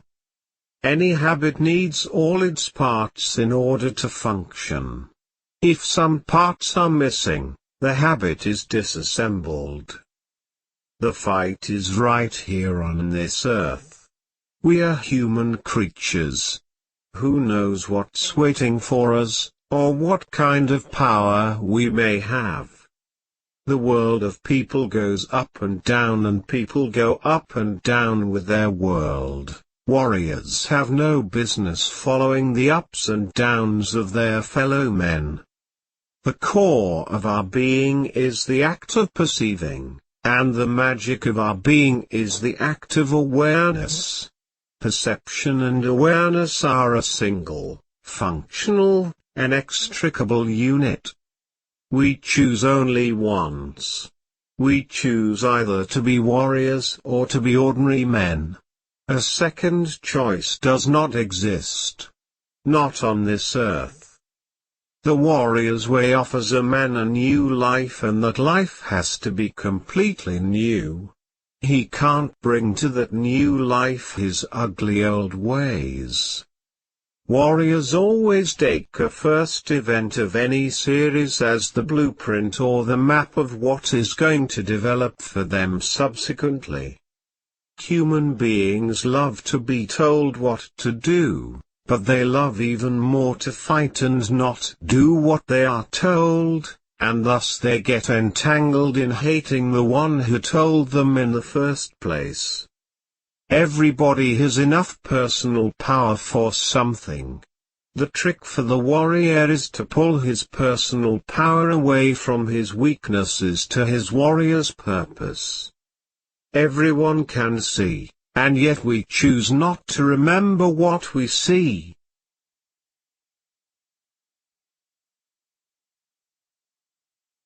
The Wheel of Time and copy (1998) by Carlos Castaneda, commentary on The Second Ring of Power. Years went by before I wrote The Second Ring of Power. Don Juan was long gone, and the quotations from that book are memories of what he had said. Memories triggered by a new situation, or a new development. Another player had appeared in my life. It was Don Juan's cohort, Florinda Mattis. All of Don Juan's apprentices understood that when Don Juan left, Florinda was left behind to somehow round up the last part of our training. Not until you are capable of taking orders from a woman without detriment to your being will you be complete, Don Juan had said, but that woman cannot be just any woman. It must be somebody special, somebody who has power and a quality of ruthlessness that will not allow you to be the man in charge that you fancy yourself to be. Of course, I laughed off his statements. I thought he was definitely joking. The truth of the matter was that he wasn't joking at all. One day, Florinda Donna Grand Chabla returned, and we went to Mexico. We went to a department store in the city of Guadalajara, and there, we found Florinda Mattis. The most gorgeous woman I had ever seen, extremely tall, 5 feet 11, lean, angular, with a beautiful face, old, and yet very young. "Ah! There you are," she exclaimed, when she saw us, the Three Musketeers. The Pep Boys, Eeny, Meeny and Mo. "I've been looking for you all over." And without any more to say, she took over. Florinda Donna Grau, of course, was delighted beyond measure. Chabla was extremely reserved, as usual, and I was mortified, almost furious. I knew that the arrangement was not going to work. I was ready to clash with this woman the first time she opened her daring mouth and came up with phrases like, "Eeny, Meeny and Mo, the Pep Boys." Unsuspected things that I had in reserve, however, came to my aid, and prevented me from any reaction of wrath or annoyance. And I got along with Florinda superbly better than I could have dreamed. She ruled us with an iron hand. She was the undisputed queen of our lives. She had the power and the detachment to carry out her job of tuning us in the most subtle way. She didn't allow us to drown in self-pity or complaining if something was not quite to our liking. She was not at all like Don Juan. She lacked his sobriety, but she had another quality that balanced her lack. She was as fast as anything could be. One glance was sufficient for her to comprehend an entire situation, and to act instantaneously in accordance with what was expected of her. One of her favorite ploys, which I enjoyed immensely, was to formally ask an audience, or a group of people she was talking to, "Does anyone here know anything about the pressure and displacement of gases?" She would ask such a question in true seriousness. And when the audience responded, "No, no, we don't," she would say, "Then, I could say anything I want, true?" And indeed she would go ahead and say anything she wanted. She would actually sometimes say such ridiculous things that I would fall on the floor laughing. Her other classical question was, "Does anyone here know anything about the retina of chimpanzees?" No? And Florinda would say barbarities about the retina of chimpanzees.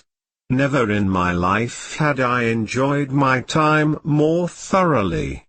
I was her admirer and unbiased follower. I once had a fistula by the crest of the bone of my hip, a product of a fall that I had taken years before into a ravine filled with cactus needles. There had been 75 needles stuck in my body. One of them either hadn't come out completely or had left a residue of dirt or debris that years later produced a fistula. My doctor said, "That's nothing. It is just a sack of pus that has to be lanced. It's a very simple operation. It would take a few minutes to clean it out." I consulted with Florinda, and she said, "You are the Nogul. You either cure yourself, or you die. No shades of meaning. No double behavior. For a Nogul to be lanced by a doctor, you must have lost your power. For a Nogul to die fistulated? What a shame." Except for Florinda Donna Grande Chabler, the rest of Don Juan's apprentices didn't care at all for Florinda. She was a threatening figure. She was someone who never allowed them the freedom that they felt was their due. She never celebrated their pseudo-exploits of shamanism, and she stopped their activities every time they strayed from the warrior's path. In the corpus of the second ring of power, that struggle of the apprentices is more than manifest. Don Juan's other apprentices were a lost lot, filled with egomaniacal outbursts, each one pulling in his own direction, each one asserting his or her value. Everything that took place in our lives from that time on was deeply influenced by Florinda Mattis, and yet, she never took the front stand. She was always a figure in the background, wise, funny, ruthless. Florinda Donna Grande, I learned to love her as we had never loved before, and when she left, she willed to Florinda Donna Grau her name, her jewels, her money, her grace, her savoir-faire. Savoir-faire, social skill. I felt that I could never write a book about Florinda Mattis, that if anybody ever did, it would have to be Florinda Donna Grau, her true heir, her daughter of daughters. I was, like Florinda Mattis, only a figure in the background, put there by Don Juan Mattis to break the loneliness of a warrior, and enjoy my passage on earth.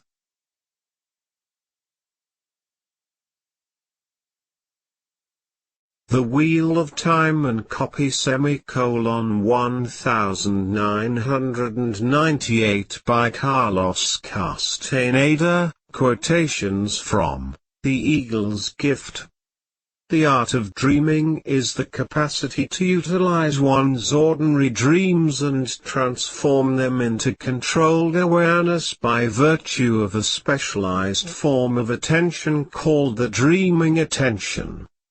The art of stalking is a set of procedures and attitudes that enables a warrior to get the best out of any conceivable and every inconceivable situation. The recommendation for warriors is not to have any material things on which to focus their power, but to focus it on the spirit, on the true flight into the unknown, not on trivialities. Everyone who wants to follow the warrior's path has to rid himself of the compulsion to possess and hold on to things. Seeing is a bodily knowledge.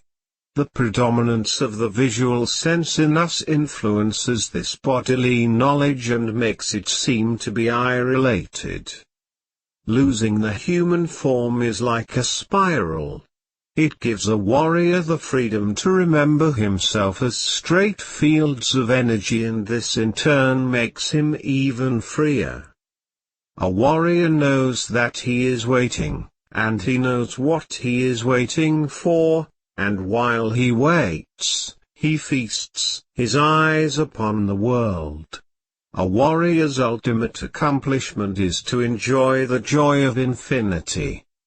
The course of a warrior's destiny is unalterable. The challenge is how far he can go and how impeccable he can be within those rigid bounds. People's actions no longer affect a warrior when he has no more expectations of any kind. A strange peace becomes the ruling force in his life. He has adopted one of the concepts of a warrior's life: detachment. Detachment does not automatically mean wisdom, but it is, nonetheless, an advantage because it allows the warrior to pause momentarily to reassess situations, to reconsider one's position. In order to use that extra moment consistently and correctly, however, a warrior has to struggle unyieldingly for the duration of your life. I am already given to the power that rules my fate. And I cling to nothing, so I will have nothing to defend. I have no thoughts, so I will see. I fear nothing, so I will remember myself. Detached and at ease, I will dart past the eagle to be free. It is much easier for warriors to fare well under conditions of maximum stress than to be impeccable under normal circumstances. Human beings are two-sided. The right side encompasses everything the intellect can conceive of. The left side is a realm of indescribable features, a realm impossible to contain in words. The left side is perhaps comprehended, if comprehension is what takes place, with the total body, thus its resistance to conceptualization. Conceptualization, inventing or contriving an idea or explanation and formulating it mentally. All the faculties, possibilities, and accomplishments of shamanism, from the simplest to the most astounding, are in the human body itself. The power that governs the destiny of all living beings is called the eagle, not because it is an eagle or has anything to do with an eagle, but because it appears to the eye of the seer as an immeasurable jet-black eagle, standing erect as an eagle stands, its height reaching to infinity. The eagle devours the awareness of all the creatures that, alive on earth a moment before and now dead, have floated to the eagle's beak like a swarm of fireflies to meet their owner, their reason for having had life. The eagle disentangles these tiny flames, lays them flat, as a tanner stretches out a hide, and then consumes them, for awareness is the eagle's food. The eagle, that power that governs the destinies of all living things, reflects equally and at once all those living things. There is no way, therefore, for man to pray to the eagle, to ask favors, to hope for grace. The human part of the eagle is too insignificant to move the whole.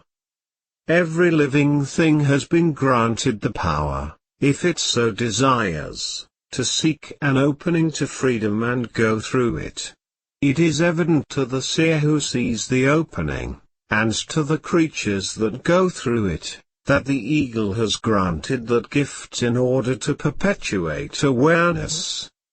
To cross over to freedom does not mean eternal life as eternity is commonly understood, that is, as living forever.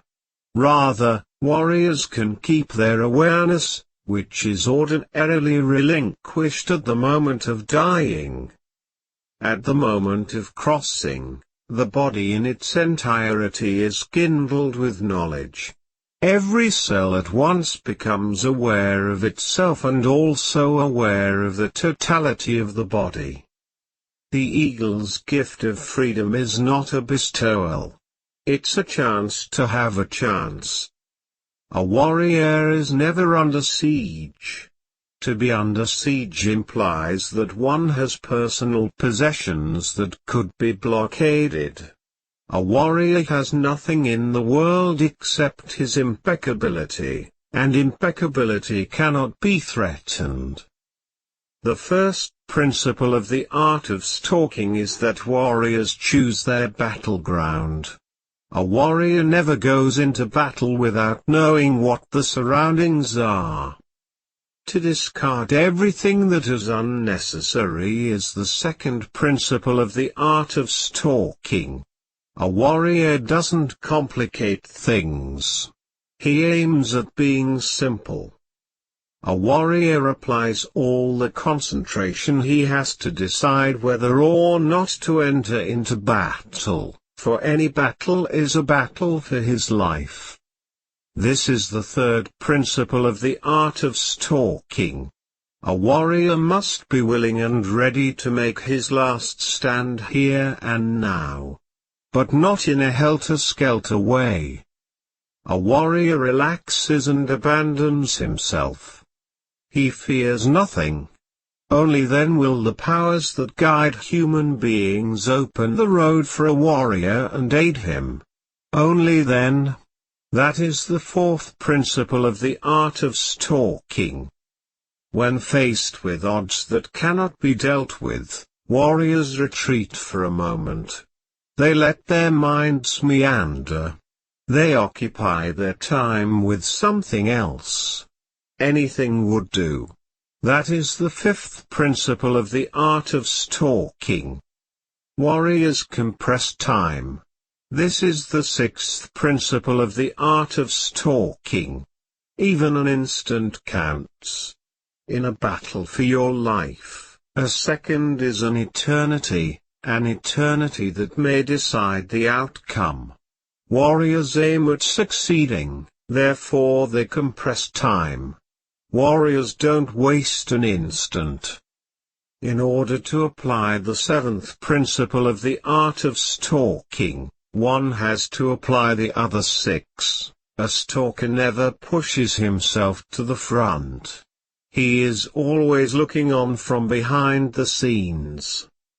Applying these principles brings about three results. The first is that stalkers learn never to take themselves seriously. They learn to laugh at themselves. If they are not afraid of being a fool, they can fool anyone. The second is that stalkers learn to have endless patience.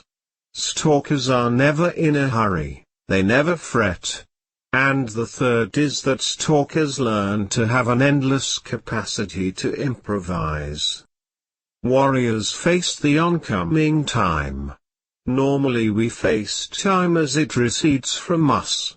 Only warriors can change that and face time as it advances on them. Warriors have only one thing in mind, their freedom. To die and be eaten by the eagle is no challenge. On the other hand, to sneak around the eagle and be free is the ultimate audacity.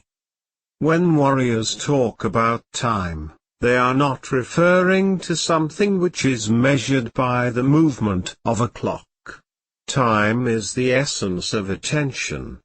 The eagle's emanations are made out of time, and properly speaking, when a warrior enters into other aspects of the self, he is becoming acquainted with time.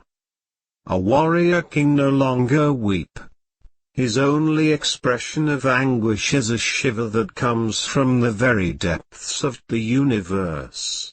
It is as if one of the eagle's emanations were made out of pure anguish, and when it hits a warrior, the warrior's shiver is infinite.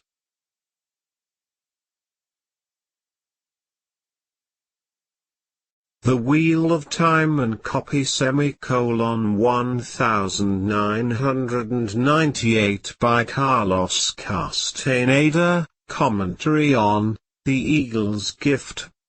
It was a remarkable sensation for me to examine the quotations drawn from The Eagle's Gift. I felt immediately the hard coil of the intent of the shamans of ancient Mexico working as vividly as ever. I knew then, beyond the shadow of a doubt, that the quotations from this book were ruled by their wheel of time.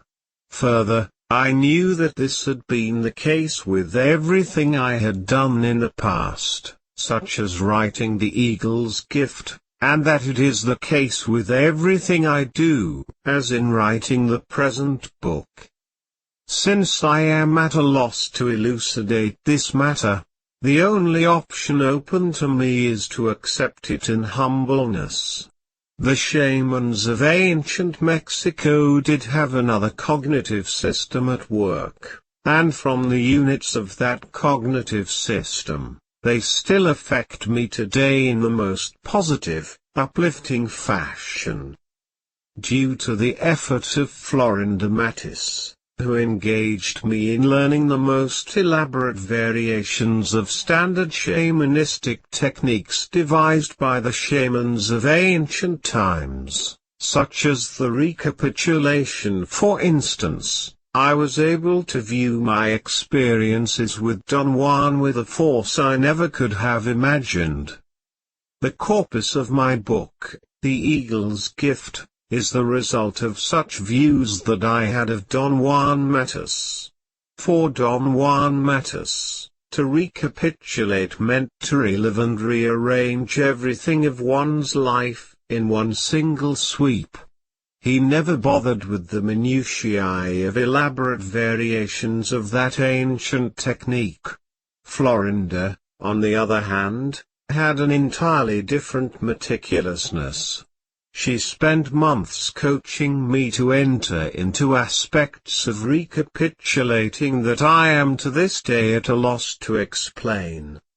It is the vastness of the warrior which you are experiencing, she explained. The techniques are there. Big deal. What is of supreme importance is the man using them, and his desire to go all the way with them. To recapitulate Don Juan in Florinda's terms resulted in views of Don Juan of the most excruciating detail and meaning.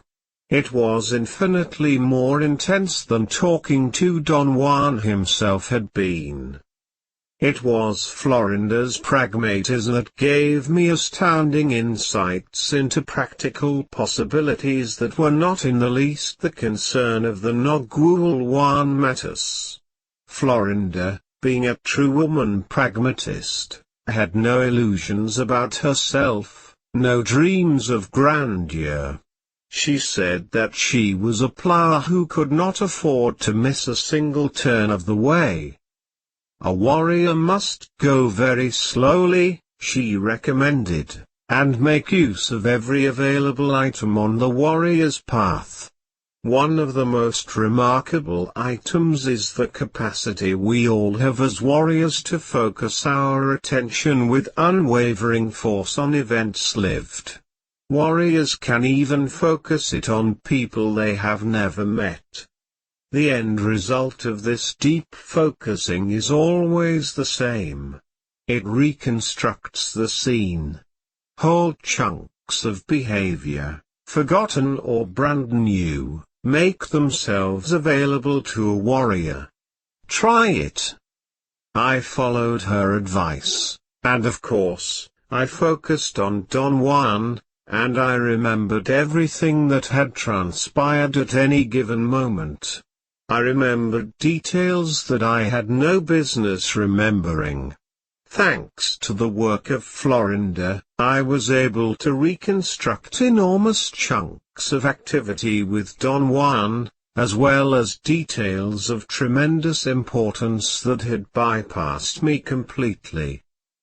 The spirit of the quotations from the Eagle's Gift was most shocking to me because the quotations revealed the profound emphasis that Don Juan had put on the items of his world, on the warrior's way as the epitome of human accomplishment. That drive had survived his person, and was as alive as ever. Sometimes, I sincerely felt that Don Juan had never left. I got to the point of actually hearing him moving around the house. I asked Florinda about it. She said, "Oh, that's nothing. It's the Nogwul Juan Mattis's emptiness that reaches out to touch you, no matter where his awareness is at the moment." Her answer left me more puzzled, more intrigued, and more despondent than ever. Although Florinda was the closest person to the Nogwul Juan Mattis, they were astoundingly different. One thing that they both shared was the emptiness of their persons. They were no longer people. Don Juan Mattis did not exist as a person.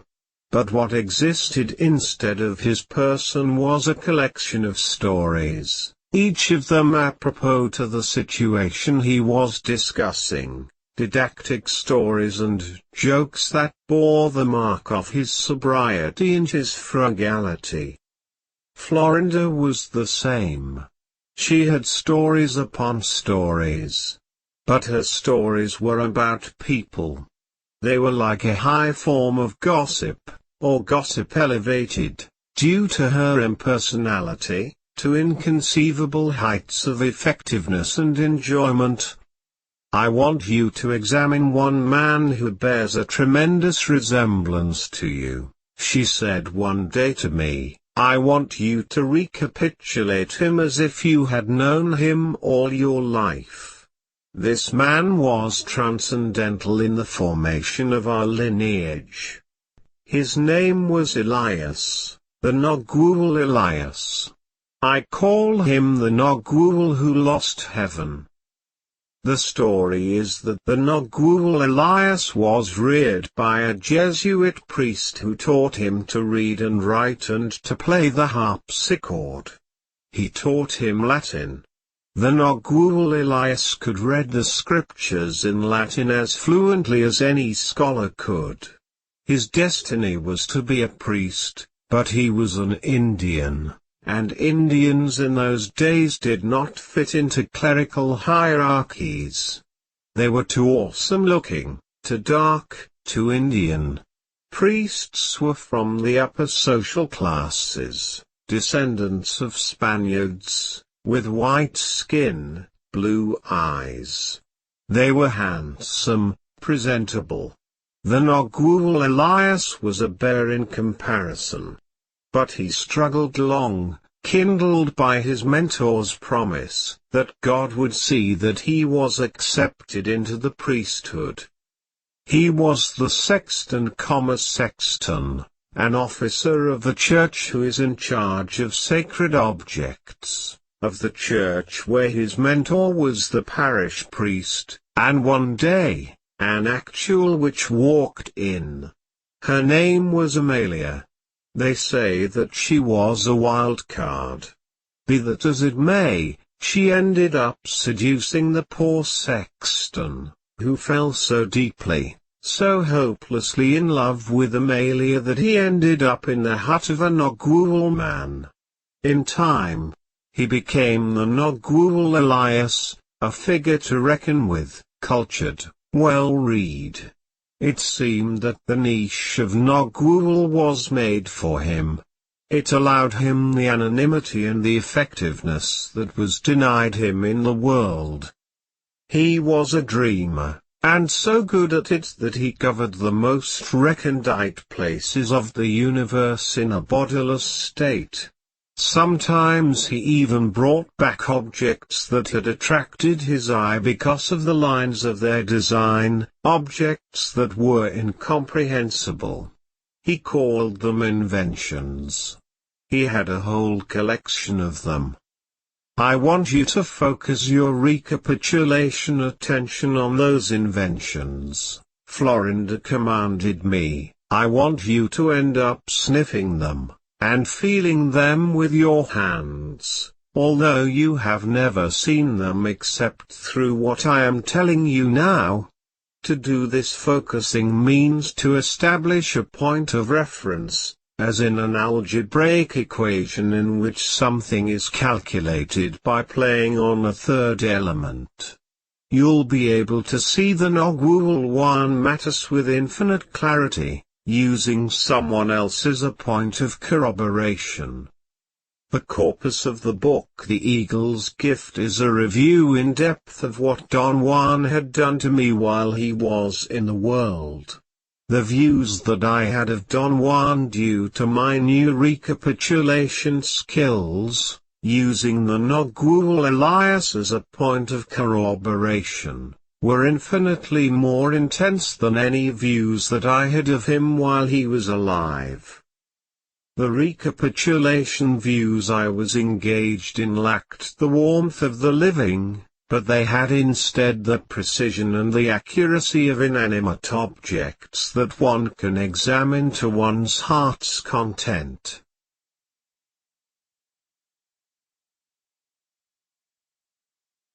The Wheel of Time and copy *1998 by Carlos Castaneda, quotations from The Fire from Within. There is no completeness without sadness and longing, for without them there is no sobriety, no kindness. Wisdom without kindness and knowledge without sobriety are useless. Self-importance is man's greatest enemy. What weakens him is feeling offended by the deeds and misdeeds of his fellow men. Self-importance requires that one spend most of one's life offended by something or someone. In order to follow the path of knowledge, one has to be very imaginative. On the path of knowledge, nothing is as clear as we'd like it to be. If seers can hold their own in facing petty tyrants, they can certainly face the unknown with impunity, and then they can even withstand the presence of the unknowable. What seems natural is to think that a warrior who can hold his own in the face of the unknown can certainly face petty tyrants with impunity. But that's not necessarily so. What destroyed the superb warriors of ancient times was to rely on that assumption. Nothing can temper the spirit of a warrior as much as the challenge of dealing with impossible people in positions of power. only under those conditions can warriors acquire the sobriety and serenity to withstand the pressure of the unknowable. The unknown is something that is veiled from man, shrouded perhaps by a terrifying context, but which, nonetheless, is within man's reach. The unknown becomes the known at a given time. The unknowable, on the other hand, is the indescribable, the unthinkable, the unrealizable. It is something that will never be known to us, and yet it is there, dazzling and at the same time horrifying in its vastness. We perceive. This is a hard fact. But what we perceive is not a fact of the same kind because we learn what to perceive. Warriors say that we think there is a world of objects out there only because of our awareness. But what's really out there are the eagle's emanations, fluid, forever in motion, and yet unchanged, eternal. The deepest flaw of unseasoned warriors is that they are willing to forget the wonder of what they see. They become overwhelmed by the fact that they see and believe that it's their genius that counts. A seasoned warrior must be a paragon of discipline in order to override the nearly invincible laxness of our human condition. More important than seeing itself is what warriors do with what they see. One of the greatest forces in the lives of warriors is fear, because it spurs them to learn. For a seer, the truth is that all living beings are struggling to die. What stops death is awareness. The unknown is forever present, but it is outside the possibility of our normal awareness. The unknown is the superfluous part of the average man. And it is superfluous because the average man doesn't have enough free energy to grasp it. The greatest flaw of human beings is to remain glued to the inventory of reason. Reason doesn't deal with man as energy. Reason deals with instruments that create energy, but it has never seriously occurred to reason that we are better than instruments. We are organisms that create energy. We are bubbles of energy. Warriors who deliberately attain total awareness are a sight to behold. That is the moment when they burn from within. The fire from within consumes them. In full awareness they fuse themselves to the emanations of the eagle at large, and glide into eternity. Once inner silence is attained, everything is possible. The way to stop talking to ourselves is to use exactly the same method used to teach us to talk to ourselves. We were taught compulsively and unwaveringly, and this is the way we must stop it, compulsively and unwaveringly.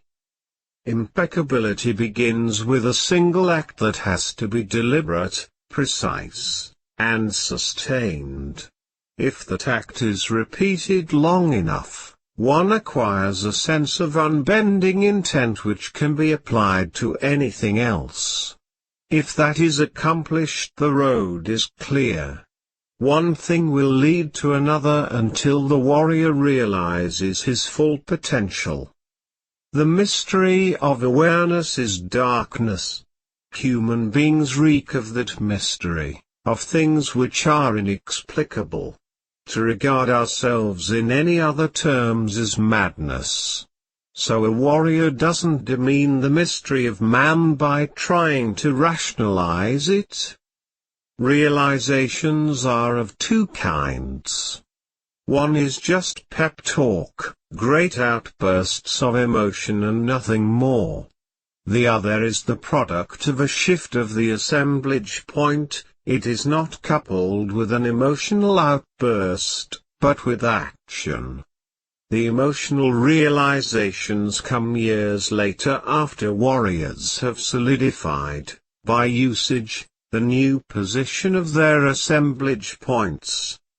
The worst that could happen to us is that we have to die, and since that is already our unalterable fate, we are free. Those who have lost everything no longer have anything to fear. Warriors don't venture into the unknown out of greed. Greed works only in the world of ordinary affairs. To venture into the terrifying loneliness of the unknown, one must have something other than greed, love. One needs love for life, for intrigue, for mystery. One needs unquenchable curiosity and guts galore. A warrior thinks only of the mysteries of awareness. Mystery is all that matters. We are living beings. We have to die and relinquish our awareness. But if we could change just a tinge of that, what mysteries must await us? What mysteries?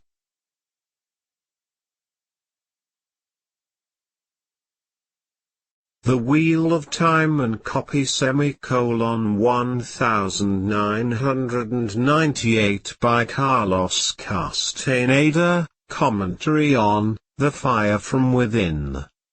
The Fire from Within as a book was another of the end results of the influence of Florinda Mattis on my life. She guided me to focus this time on Don Juan's teacher, the Nagual Julian. Both Florinda and my detailed focusing on the man revealed to me that the Nagual Julian Osorio had been an actor of some merit, but more than an actor, he had been a licentious man, concerned exclusively with the seduction of women, women of any kind with whom he came in contact during his theatrical presentations. He was so extremely licentious that ultimately, his health failed, and he became infected with tuberculosis. His teacher, the Nagual Elias, found him one afternoon in an open field on the outskirts of the city of Durango, seducing the daughter of a wealthy landowner. Due to the exertion, the actor began to hemorrhage, and the hemorrhage became so heavy that he was on the brink of dying. Florinda said that the Nagual Elias saw that there was no way for him to help him. To cure the actor was an impossibility, and the only thing that he could do as a Nagual was to arrest the bleeding, which he did. He saw fit to make then a proposition to the actor. "I'm leaving at 5 in the morning for the mountains," he said, "be at the entrance of the town. Don't fail. If you fail to come, you will die, sooner than you think. Your only recourse is to go with me. I'll never be able to cure you, but I will be able to deviate your inexorable walk to the abyss that marks the end of life. All of us human beings go inexorably into that abyss sooner or later. I will head you off to walk the enormous extent of that crack, either to the left or to the right of it. As long as you don't fall, you will live. You'll never be well, but you'll live." The Nagual Elias didn't have great expectations about the actor, who was lazy, slovenly, self-indulgent, and perhaps even a coward. The Nagual was quite surprised when the next day at 5 in the morning he found the actor waiting for him at the edge of the town. He took him to the mountains, and in time, the actor became the Nagual Julian, a tubercular man who was never cured, but who lived to be perhaps 107 years old, always walking along the edge of the abyss.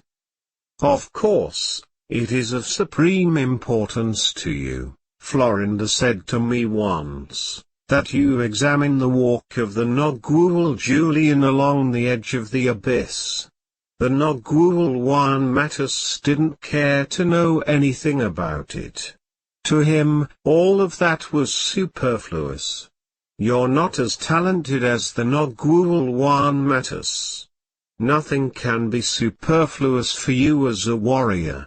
You must allow the thoughts, the feelings, and the ideas of the shamans of ancient Mexico to come to you freely. Florinda was right.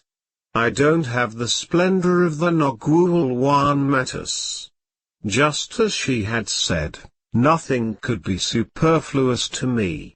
I needed every prop, every twist. I could not afford to bypass any of the views or ideas of the shamans of ancient Mexico, no matter how far-fetched they might have seemed to me. To examine the walk of the Nogwul Julian on the edge of the abyss meant that the ability to focus my recollection could be extended to the feelings that the Nogwul Julian had about his most extraordinary struggle to remain alive. I was shocked to the marrow of my bones to find out that the struggle of that man was a second-to-second fight with his terrifying habits of indulging and his extraordinary sensuality pitted against his rigid adherence to survival. His fight was not sporadic. It was a most sustained, disciplined struggle to remain balanced. Walking on the edge of the abyss meant the battle of a warrior enhanced to such a degree that every second counted. One single moment of weakness would have thrown the Nogwul Julian into that abyss. However, he kept his view, his emphasis, and his concern focused on what Florinda called the edge of the abyss, and the pressurized. Whatever he was viewing was not as desperate as what he was viewing when his old habits began to take hold of him. It seemed to me that when I looked at the Nogwul Julian at those moments, I was recapitulating a different man, a man more peaceful, more detached, and more collected.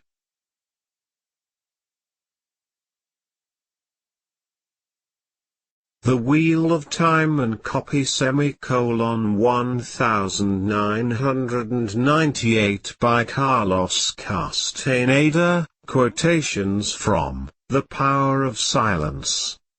It isn't that a warrior learns shamanism as time goes by, rather, what he learns as time goes by is to save energy. This energy will enable him to handle some of the energy fields which are ordinarily inaccessible to him.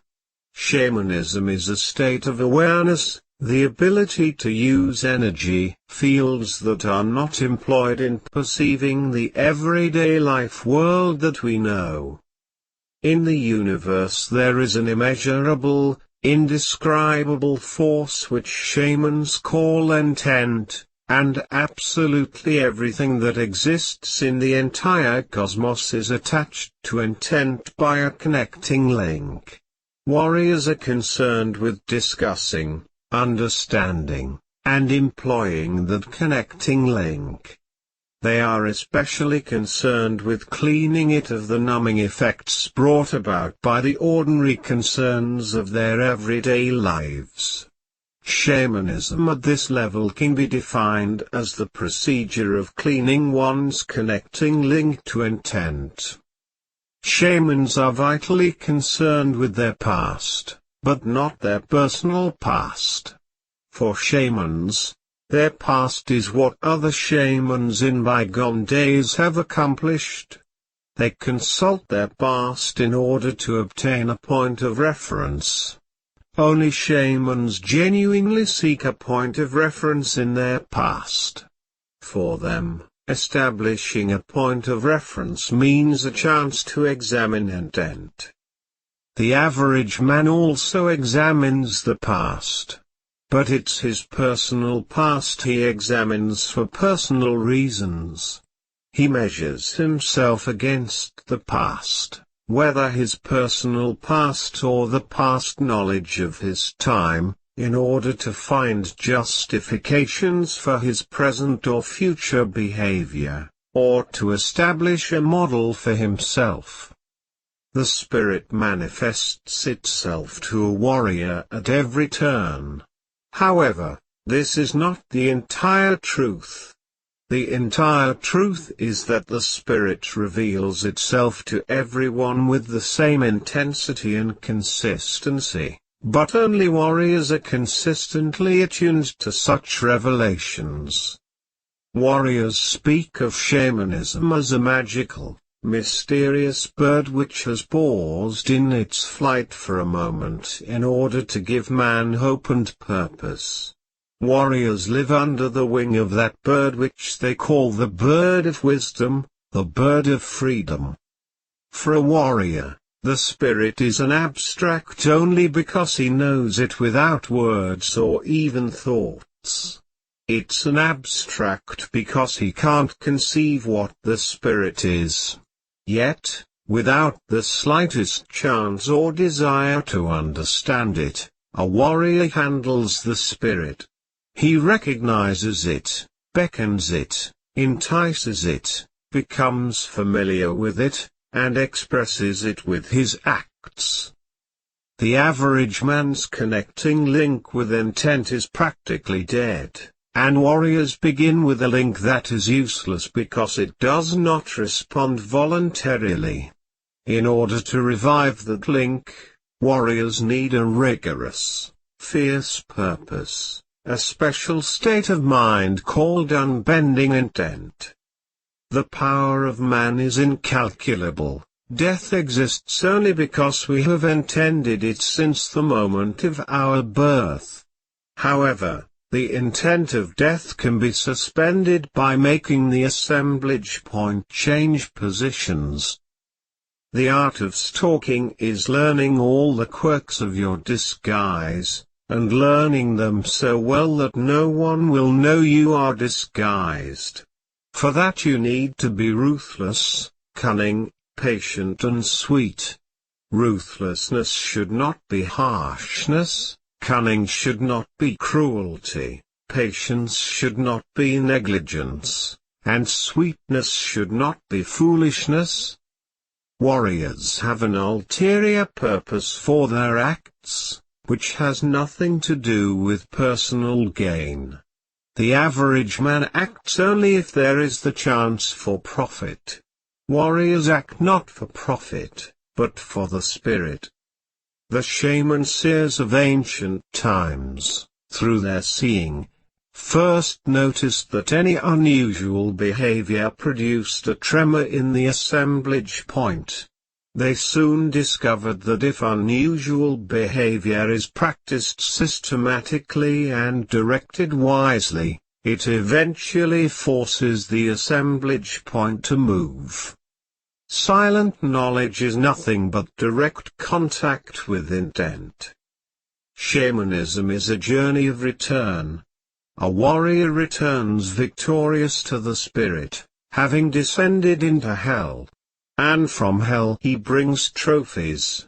Understanding is one of his trophies. Warriors, because they are stalkers, understand human behavior to perfection. They understand, for instance, that human beings are creatures of inventory. Knowing the ins and cuts of a particular inventory is what makes a man a scholar or an expert in his field. Warriors know that when an average person's inventory fails, the person either enlarges his inventory or his world of self-reflection collapses. The average person is able to incorporate new items into his inventory if the new items don't contradict the inventory's underlying order. But if the items contradict that order, the person's mind collapses. The inventory is the mind. Warriors count on this when they attempt to break the mirror of self-reflection. Warriors can never make a bridge to join the people of the world. But, if people desire to do so, they have to make a bridge to join warriors. In order for the mysteries of shamanism to be available to anyone, the spirit must descend onto whoever is interested. The spirit lets its presence by itself move the man's assemblage point to a specific position. This precise spot is known to shamans as the place of no pity. There really is no procedure involved in making the assemblage point move to the place of no pity. The spirit touches the person and his assemblage point moves. It is as simple as that. What we need to do to allow magic to get hold of us is to banish doubts from our minds. Once doubts are banished, anything is possible. Man's possibilities are so vast and mysterious that warriors, rather than thinking about them, have chosen to explore them with no hope of ever understanding them. Everything that warriors do is done as a consequence of a movement of their assemblage points, and such movements are ruled by the amount of energy warriors have at their command. Any movement of the assemblage point means a movement away from an excessive concern with the individual self. Shamans believe it is the position of the assemblage point which makes modern man a homicidal egotist, a being totally involved with his self-image. Having lost hope of ever returning to the source of everything, the average man seeks solace in his selfishness. The thrust of the warrior's way is to dethrone self-importance. And everything warriors do is directed toward accomplishing this goal. Shamans have unmasked self-importance and found that it is self-pity masquerading as something else. In the world of everyday life, one's word or one's decisions can be reversed very easily. The only irrevocable thing in the everyday world is death. In the shaman's world, on the other hand, normal death can be countermanded, but not the shaman's word. In the shaman's world, decisions cannot be changed or revised. Once they have been made, they stand forever. One of the most dramatic things about the human condition is the macabre connection between stupidity and self-reflection. It is stupidity that forces the average man to discard anything that does not conform with his self-reflective expectations. For example, as average men, we are blind to the most crucial piece of knowledge available to a human being, the existence of the assemblage point and the fact that it can move. For the rational man to hold steadfastly to his self-image ensures his abysmal ignorance. He ignores the fact that shamanism is not incantations and hocus-pocus, but rather the freedom to perceive not only the world taken for granted, but everything else that is humanly possible to experience. He trembles at the possibility of freedom. And freedom is at his fingertips. Man's predicament is that he intuits his hidden resources, but he does not dare use them. This is why warriors say that man's plight is the counterpoint between his stupidity and his ignorance.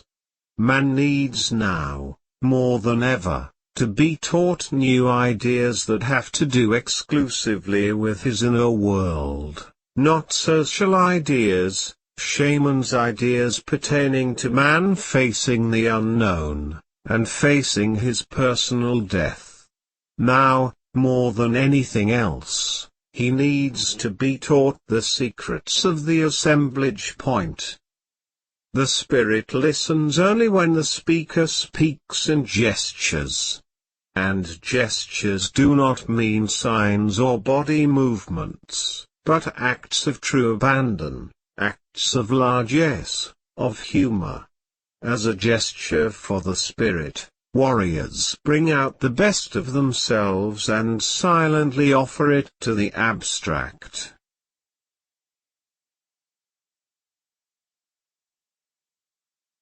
The Wheel of Time and copy *1998 by Carlos Castaneda, commentary on The Power of Silence.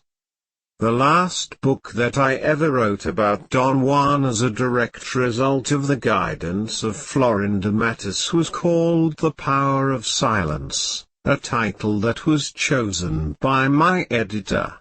My title had been Inner Silence.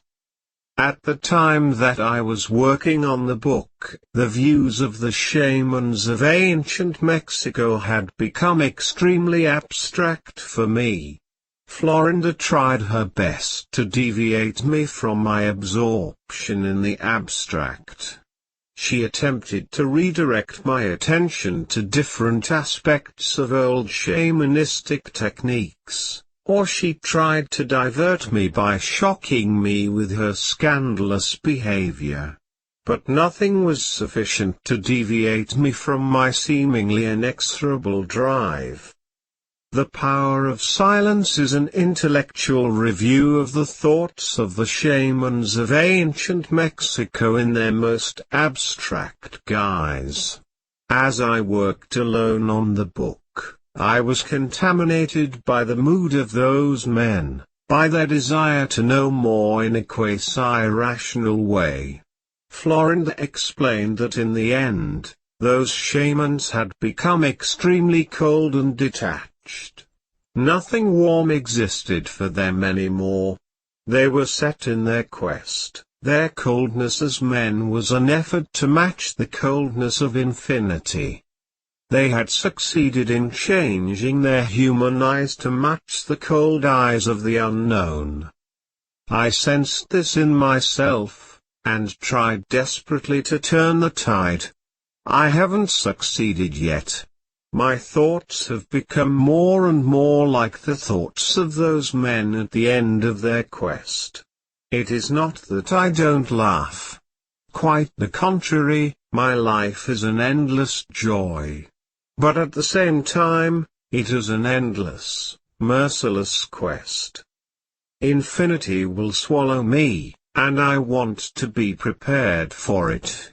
I don't want infinity to dissolve me into nothing because I hold human desires, warm affection, and attachments, no matter how vague. More than anything else in this world, I want to be like those men. I never knew them. The only shamans I knew were Don Juan and his cohorts, and what they expressed was the furthest thing from the coldness that I intuit in those unknown men. Due to the influence that Florinda had on my life, I succeeded brilliantly in learning to focus my unwavering attention on the mood of people I never knew.